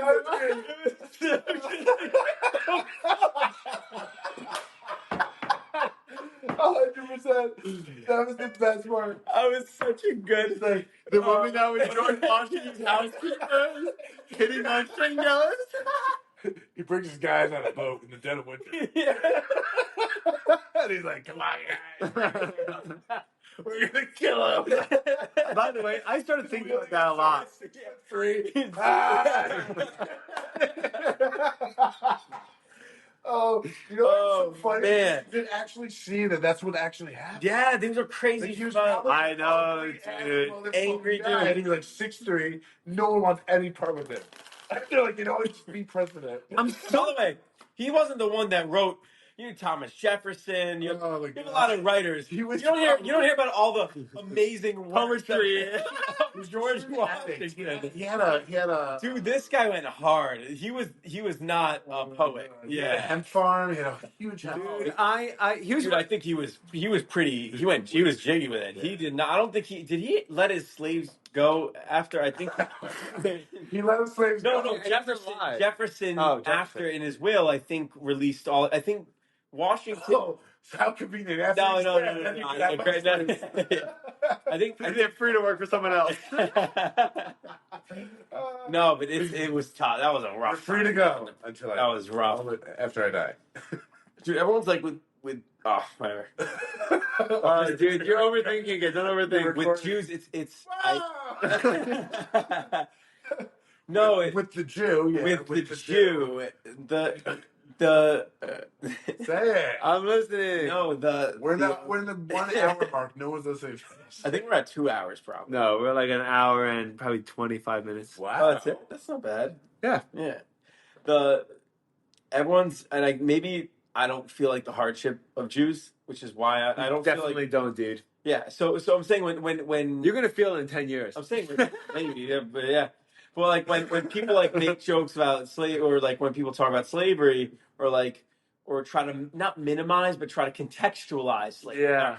Everyone had slaves. That's like, it feels diminishing to the suffering of your great grandfather, your grandfather. I get it. Yeah. So as a Jew, I don't feel that. That being said, that context. Brother, you could laugh at Holocaust jokes, though, couldn't you? But that being said, when people talk about like RFK, like the letters RFK wrote about Jews, about like we can let them in, but like you can't let them like move around the country. Everyone was anti-Semitic. Wait, who said that? RFK. Oh no, FDR. FDR. Yes.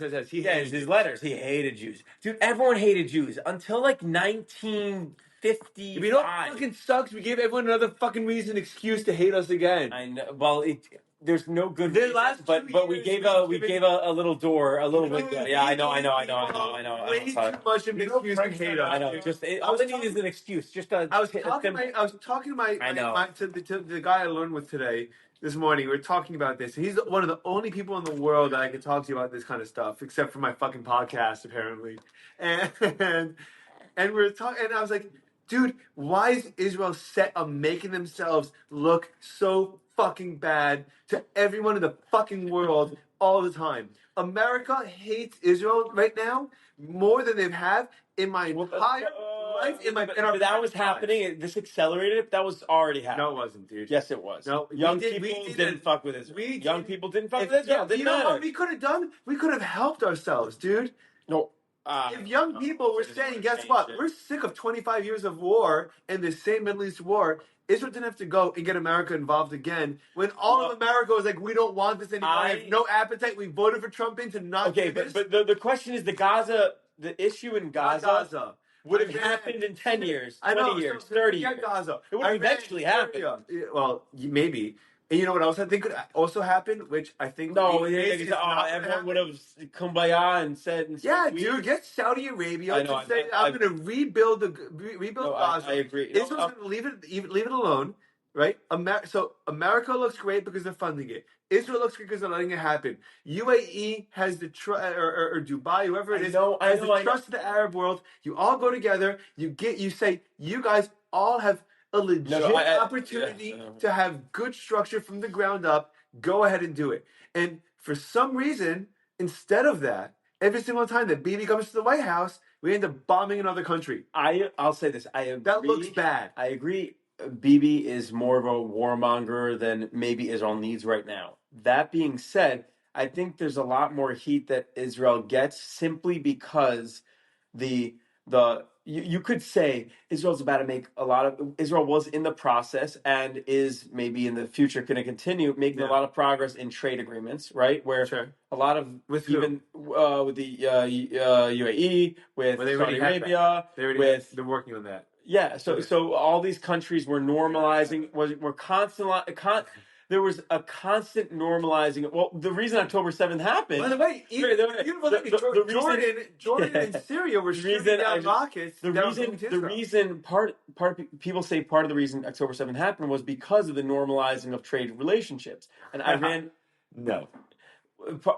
Dude, do you disagree that Iran is? Do you disagree that Iran has continued to prop up the issue? I don't disagree. No, I don't disagree. Do you agree that Israel had almost certainly either two options: A, known about October 7th before it happened, or while it was happening and responded very late, and B, I don't believe there's a chance in a million years that they don't know where the hostages are.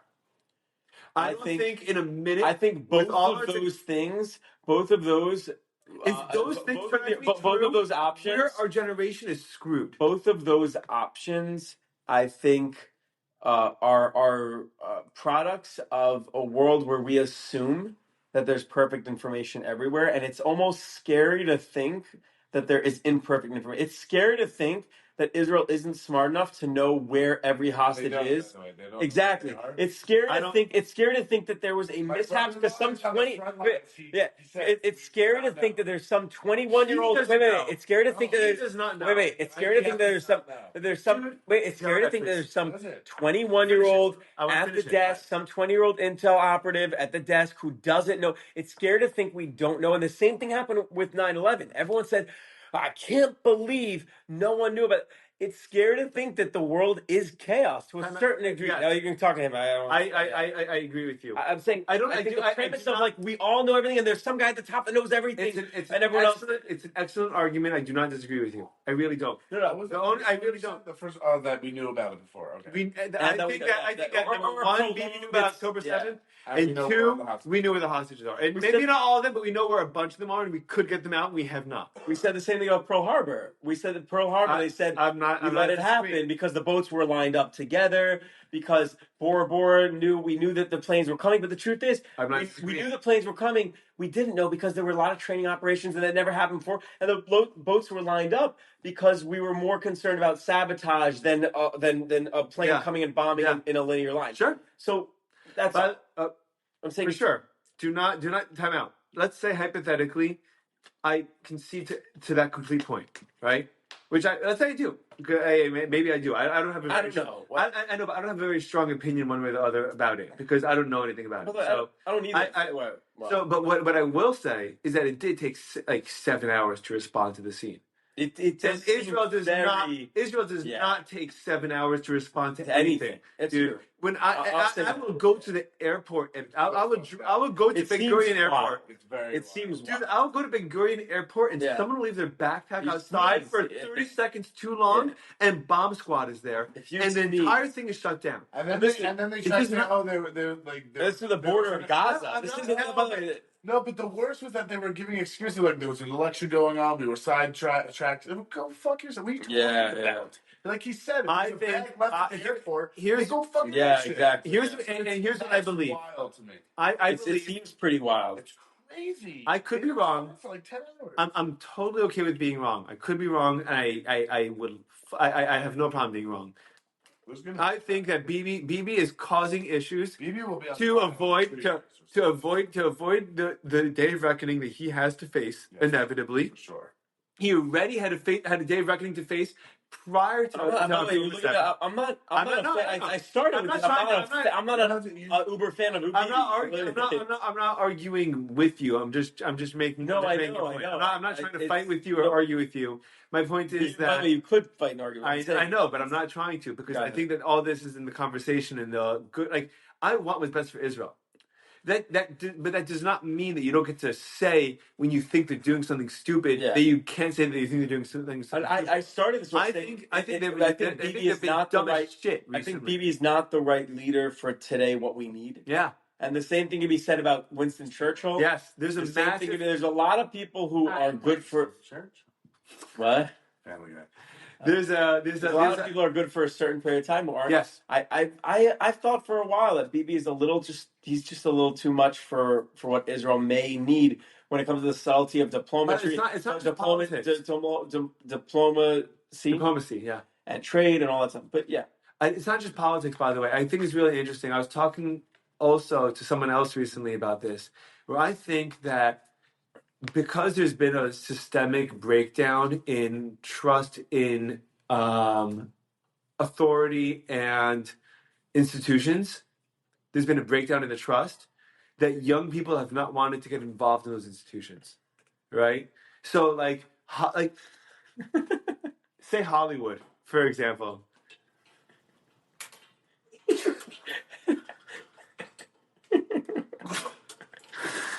okay. Hollywood's run by old people that do the same shit No, year after year. You took the swing off its hook Happy it was. just to like curl it. Experiment, dude. Hollywood It's like a kid. does not stop making the same shit because the same people have been running the company for 20, 30, 40 years. News hasn't changed. The same corporations have been the same people for the same 20, 30, 40 years. Politics hasn't changed. I think And it that never will. but even education, young people are turning away from college for the first time in 30 years, 40 years, 50 years. Wait to not say. I know, dude. It's going to be great. But you know what's amazing? I know, But what took so long? Dude, someone was like, "Do you want to pay into Florida? What's that Florida program where you pay in now and then have it like exponentially cheaper if you're a kid if you start paying now?" Yeah, prepaid. Yeah, I'm like, dude. I had Of course. You think in 20 years college is gonna be a thing? I had that for Nathan. I cashed it out. Yeah, you're like, what is this? You're like, well, this was a stupid idea. You're like, I can't believe I did this for 3 years. But I think the point is You're saying that it was going for so long. Yeah. I think that there's so many Until- old before people. He interrupted you. Yeah. Whoa. I think there's so many young people that are so disenfranchised with the world today that we don't want to step up to the limelight in what's been historically the regular areas. Instead, people are trying to make their own things. What worlds are the young people in? They're in podcasting, they're in AI, they're in technology, they're in worlds that are not typically considered old school. They're not in politics, they're not in film, they're not in education, they're not in universities, they're not in research, they're not in I think a lot of people are so disenfranchised with the way that the old school has run things that they've kind of they've given up pursuing it, and instead of pursuing it they just let them keep it and they try to do their own thing separately. And I have no problem with that. yeah, it could be a good thing but it takes time for the world to switch over. For example, I just read on Twitter, like Variety had a top 100 meaningful, like impactful podcasts shows. Joe Rogan didn't make the top 100. No, that was so. I know. Does that show you how huge of a chasm there is between the mainstream, quote unquote, corporate mainstream media and what people actually listen to? Dude, and there's no way to get recognized in that kind of world and be in that kind of world at the same time. You should have said that point for a podcast like 10 minutes into it instead of like 2 Yeah, dude. I'm gonna say it again, dude. It's a very, very good point. I think that chasm is going to continue. Yeah. And then young people, and that's just with, like, let's say, for example, cable television versus streaming, right? Cable television is just going away. I think a lot of these methods that are old school that no one's adopting, that no one has even like the effort or the energy or like the will to fight. Late night's over. Yeah, they're like, I'm not gonna fight to try to get on this late night show shit. This sucks. I'm just gonna do my own podcast. And you know what? It works so well that all the late night shows aren't making any money anymore. Here's the question I have. Yeah. Because to me originally, and even still, although it's a little less, I'm so excited when I see podcasting and like, because the way you used to learn something, I don't know if it's good or bad, but it's at least it's authentic. The way, dude, bottom shelf. The way you used to Your mom's bottom shelf, dude. Yeah. The way you used to learn something was through like your older sibling or your community or your area. And now with podcasts, with all this stuff, I remember when like I started seeing like, I learned almost certainly more from like free information than I did from school because I was homeschooled. and the only school I ever saw was really law school, Yeah. like in an authentic manner. And so, like, learning from the world. Law school. I did like Kim Kardashian. I just Yeah. You're making that shit up, dude. So, like, the only schooling I ever had was law school, and like that barely. I mean, taught me obviously stuff, but like nothing about like what makes me a person. Yeah. And it's crazy how like, but now That's why English degree was really useful to me. yeah, It taught me how to be a person. yeah. And like that was the only thing it taught me. What about, I didn't know you had an English degree. Creative I got writing an literature. English degree too. Yeah? What kind? Yeah. English lit, Chaucer, Shakespeare, that stuff. Dude, fuck that shit. I didn't read any of that shit. Dude, I did all the You did poetry. creative writing. I think Creative writing I and did literature. 2 creative writing things in my. I got started one, because 2 of creative courses. writing. And the only major there was either rhetoric or creative writing, and I didn't want to do rhetoric. I didn't even know what it meant. Why? Because there's an H after the R. Yeah, exactly, dude. What'd you creative write? What? A lot of poetry, dude. Poetry? Poetry. It's ironic. I thought you would really like Chaucer or stuff. You know what? Chaucer. I loved Shakespeare. I didn't love Old English. I loved Beowulf. That is Old English. I know. That was the only one that I liked. I loved Beowulf. There's something about it that was so funny. Yeah. That was so He was a big roses are red, violets are blue. The He was big on that. He would always. No, dude. You know what blew my mind, dude? little engine that could. He just The little pill. I just need a pill. Dude, when I saw on screen, I had a teacher that used to show me a Shakespeare scene with 3 different actors. Dude, that was him. I know, dude. There's 3 different actors. I was listening. And each of the actors would play the role completely differently. And that's what I loved it. I was like, when you have the ability to take a script and translate it. If I tell you, Pacey gasps, right? You can gasp out of enthusiasm. You can gasp out of angst. Or You can gasp out of surprise. yeah. But the point is that a lot of what screenwriting is, a lot of what acting and screenwriting is the more specific you are as a screenwriter, the worse the actor could afford to be. Yes, yeah, right? absolutely. Because if you're a really good screenwriter, you don't even leave direction. Like apparently, The Office. Great movies have great screenwriters. Yes, apparently, The Office was shot like that. Yes, where like the worst acting. where it was written, where everything was written. Camera zooms into Jim's face as he clearly feels uncomfortable responding Correct. to the question. They were and the like, worst actors, but it was amazing. By the way, Correct. the big, Yeah. by the way, and everyone says, "Oh, well, comedy, it's hard to do it that way." It's hard. The big, everyone, Big the Lebowski. Big Lebowski. My favorite movie of all time. Okay, do you know that Yes. every single word to the word, they were asked like, "Did you ad lib?" Because they all None. feel so natural. It sounds natural. It's amazing. Like, every word was written, and they emphasized that you do it that way. Yeah. And they did. There was not one Yeah. word of But that wasn't written. There are also directors, for example. No, they'll let them kind of free. Doug Ellen. Yeah, Doug Ellen talks about this on Entourage, where he goes, "I want one take where it's because Doug Ellen wrote the show Entourage, and he was the writer and the creator, and so a lot of times he'd be like, I want one take my way." And then you could do however many takes you want, as many different ways as you want. But I want to just see my script come to life. And then if yours is better, I'll put yours in. Yeah, because if you're natural, if you have a better idea and your interpretation of the scene is better, then I'll definitely go for it. But like you'll take 4 or 5, and that's the interesting thing because a lot of times people will say, Fired What? the next day. Dude, I was ready to defend Fran. Like he's actually cooking with this point. I love creativity. I love creating funny content. But then you came out with a really funny comment. What? Dude, fired the next day. Oh, that was good. dude, are you still writing? Machines. What? Are you still writing?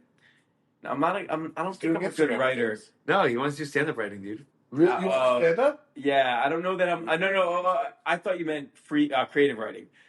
With stand up, I have a great bit I'm trying to work through now. Let's hear it. What's the No, premise? don't do it until it's perfect. No, it's just a kernel. It's just a Then do kernel. open mic. About how like the government is so like we control. Oh, every you're ready to start the facet of- government? This kid guy's an asshole. Dude, He's a we're hack.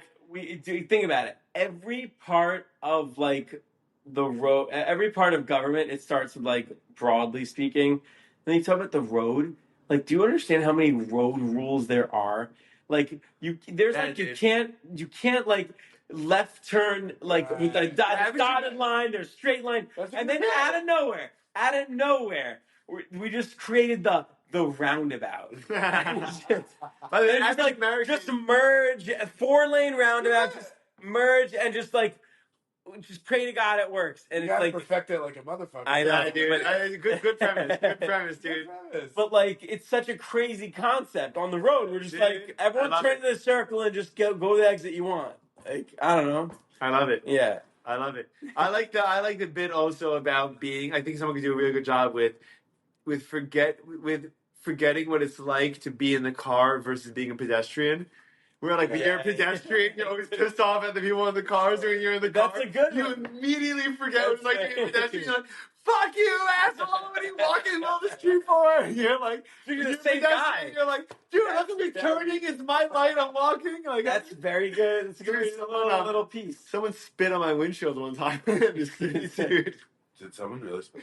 Dude, I was in. I'll tell you exactly where I was. I was on 100th and Columbus. I was making the right turn to head south on the Upper West Side. I was either living or visiting. I lived in an apartment building on 97th and Columbus. Okay.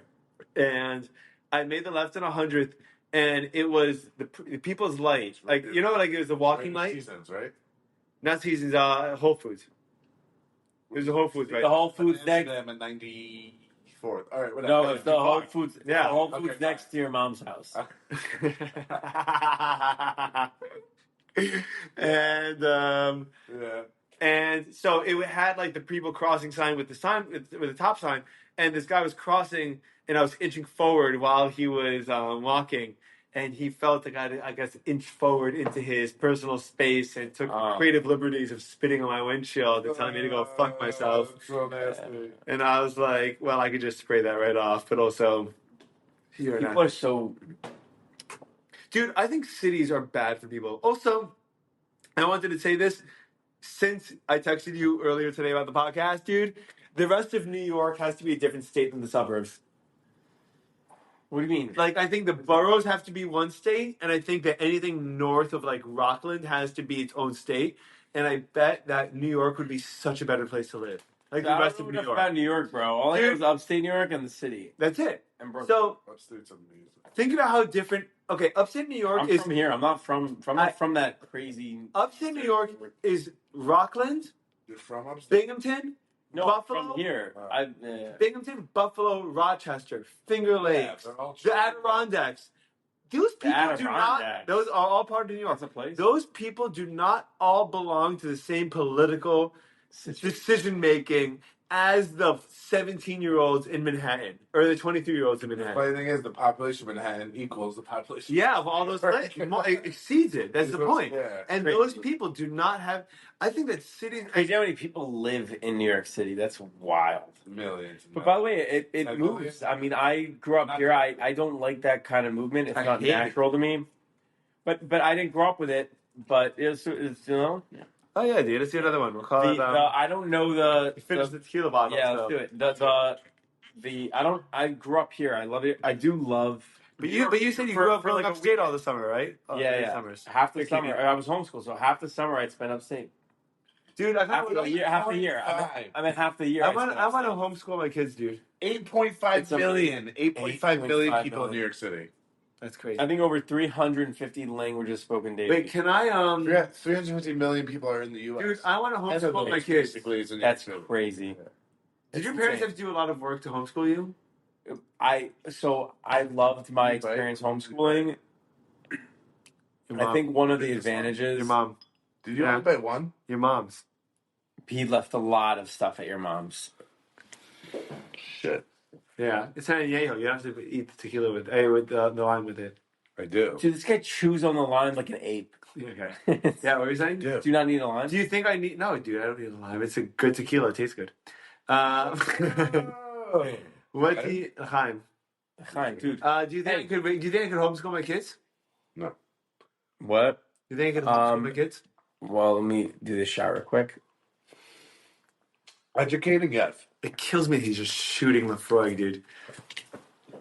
You could definitely educate them, but Dude, my kids don't. Can I tell you what? Can I tell you what I think? I'll say the only. Tell me what you think. Go. First of all, I think that was in the Hebrew school or yeshiva half the day anyway. There you go. Right? Okay. I think that the classroom setting does not encourage what's going to be required to succeed in even 5 years from now. Totally. And I don't think that my kid will have. And I don't think my kid will benefit. Ding a bottle of seltzer. Ding ding ding ding ding ding ding ding ding ding. I don't think my kid will benefit from being in a classroom with 12 other kids learning Mr. Grossman's math class. That's wow. Okay, Dr. Brown's English class, Dr. whatever Brown. it is, right? I love you, Dr. Brown. I think that if I taught my kid literally how to listen to, I know this sounds crazy, but I really don't think it is, right? David Draymond's Heavy Metal Disturbed. No, I think that if you got your kid to listen to particular either master classes, podcasts, YouTube channels on various topics that equal English, history, math, science, and then you encourage them to spend half their day pursuing something that's creative on their own time in their own way. Okay, so that's what I did. That's what you did. Yeah. And do you think that was awesome? I can't remember the name of the guy that came up with that, but it's a specific kind of homeschool, and it's like, so we first tried a few programs at work, and then my parents decided Clown Layer, and then they use CompuHi to supplement stuff that you can't, like algebra, you can't teach yourself. Okay. But so you use like courses. There were two of those: environmental science and algebra. There's the only courses I ever took. Everything else was what you said. So 300 hours of American history in like my whole education. Yeah. So you do it, and you prove that you did it. But it's so much fun too. Like the way you teach it could be enjoyable. I mean, you could be like make like a project explaining the Civil War. It's exactly what. So you would have to like create information, and then your parents would have to like positively reinforce it. Yeah, of course. Like at one point, How involved are your parents in your education? So my mom up until high school age. I started high school at 13. I finished at 16. Nice. It was great. What'd you do at 16? 16, I went to community college courses for 2 years in the summer. So you got associates. At 16, I started at Wolfson campus. So at 13, I started taking community college courses. At 16, what? Really? How old are you? Upstate New York. They didn't know what I was supposed to do all day. I look over Kivi's and like passed out. What? Wait. He's grabbing some shit out. What class are you taking? No, I don't need to talk about it. Let's do something fun. Let's talk about something fun. Dude, I think this. I know, but I want to. I'm down to laugh too. I want to do this. I know. I don't want to. First of all, I don't want to spend $100,000 a kid. Yes, you should. The answer is. Second of all, I think that I could teach my kids better. At 13, I took college classes. For in the summer only, and then I would just do like classes. Were they hard? No. No. The hardest one was bio, but it wasn't hard. It was just bored. It just wasn't my topic. At 16, I started college. At 20, I was done. 4 years later, I was done. I started law school at 21. By 24, I was done with law school. It didn't seem. That's awesome. It didn't seem like it was later that I like. It didn't seem unique to me. Only ironically because my sister did everything like way more efficiently than me. So is she younger than you? Older than you. Yeah, but she did like she was you have like an older sister. Dude, she was. That's the most underrated thing in the entire world. She was done with her master's. She was what like place in the family. She was a practicing psychologist by 21. No way. Yeah, like fully done working. Like she's kick ass. But your sister? Yeah, but and she to this day. Where does she live? Miami Beach. Really? Yeah. Good for her. Yeah, she's amazing. But I'm saying like it wasn't that I was. It's so underrated. I have to be very clear. I wasn't smart. I wasn't like uniquely smart. You're a smart dude. No, but I wasn't uniquely smart. I was just like, to your point, homeschooling encourages earlier like there's no reason why you can't be finished with high school by 16. Yeah. There's no reason. Yeah. So I did it. And so, yeah. That's awesome. The one problem is no. The social For me, it wasn't a problem. It wasn't a problem. Thank God, my family did. My family wasn't like. It's so funny. It's just, my family wasn't against for the people for the whatever whoever's listening. Someone just left the room, so that's just. Yeah. My family wasn't against it. Was like there was a lot of people I knew who were homeschoolers when I was like 10, 11 years old. I went to homeschool conventions, and there were a lot of Christian people that were keeping their kids home because they didn't want them like to hear the devil's word. Okay, gotcha. Like crazy people. So if you're not homeschooling to like keep your kid away from bad influences, which is a problem because then you'll like juryman how they act. Yeah, of course. And it'll be crazy. Yeah, of course. If you're like encouraging your kids to like go out and like crush it and see the world and talk to people, then you have no problem. And especially if That's what I want to do. you're religious and you go to shul, like I had tons of friends from synagogue, from shul, and it wasn't a That's problem. what I want to do, dude. I had a Everyone looks at me brother, out of my mind, and I'm like, it doesn't make any sense to send my kids to these places. It seems so obvious. And also, I'm a that was the only life fucking I knew, teacher, bro. dude. I'm a teacher. I'm like, these My mom guys taught for don't 10 years. know She knew. shit. Mom taught for 10 years. She's like, I don't want my kids in this. They don't know shit, dude. I don't want my kids learning in these stupid schools. And public school, private school, X amount of dollars a year, it doesn't matter. I think I that loved my upbringing. I gotta tell you that it's a real risk. Listen, you know me. It's a fortunately I'm very well-rounded. comfortable. Yeah. I'm very well rounded. I'm very comfortable in my own skin. But like, there's so many people lunatics, who are so uncomfortable, who are so sad, and so. Of course, like, by the way, but that's why I think that the Jewish education, in my opinion, has that place where you send your kid. I think that between the fact of me probably, and I think for better or for worse, pushing my kids to pursue a passion, whether it be a sport or an art or an instrument or whatever, that encourage them to like have group activity and like to be with other human beings as well. Yeah. And religious life and going to synagogue and all that. That's it. I think by the time I worry about the 4 classes of science, history, math, and English, I'll be like, who gives a shit, man? It's not complicated. No, that stuff's the most important. And listen, I remember thinking at a certain point, like, I remember thinking it was it's really important that I talk to people and socialize. I must have been like 10 years old, and I knew it, and I loved talking to people. It wasn't a problem for me. Thank God it wasn't a problem, but I knew so many people that it was a problem for. There's people, if you're homeschooled and I know, and you don't take it, it's on you. But your parents can't do it for you. Like, oh yeah. No, you can't like shove your kid in front of you. You have to. That's a scary thought, by the way. It's a scary. I'm telling thought. That's one thing for my kid. Your kid has to just want to be able to do it for your kid. I know. I know. Dude, turn that shit off. You're the CEO. What do you got? If a CEO can run a company, raise 3 kids, and make a public concert with a woman he'd have an affair with, you've got time to go for a run. Dude, I think we're doing the podcast with that, man. Yeah, it's good. I'm calling that here, man. Good night, everyone. Love you all. Good night.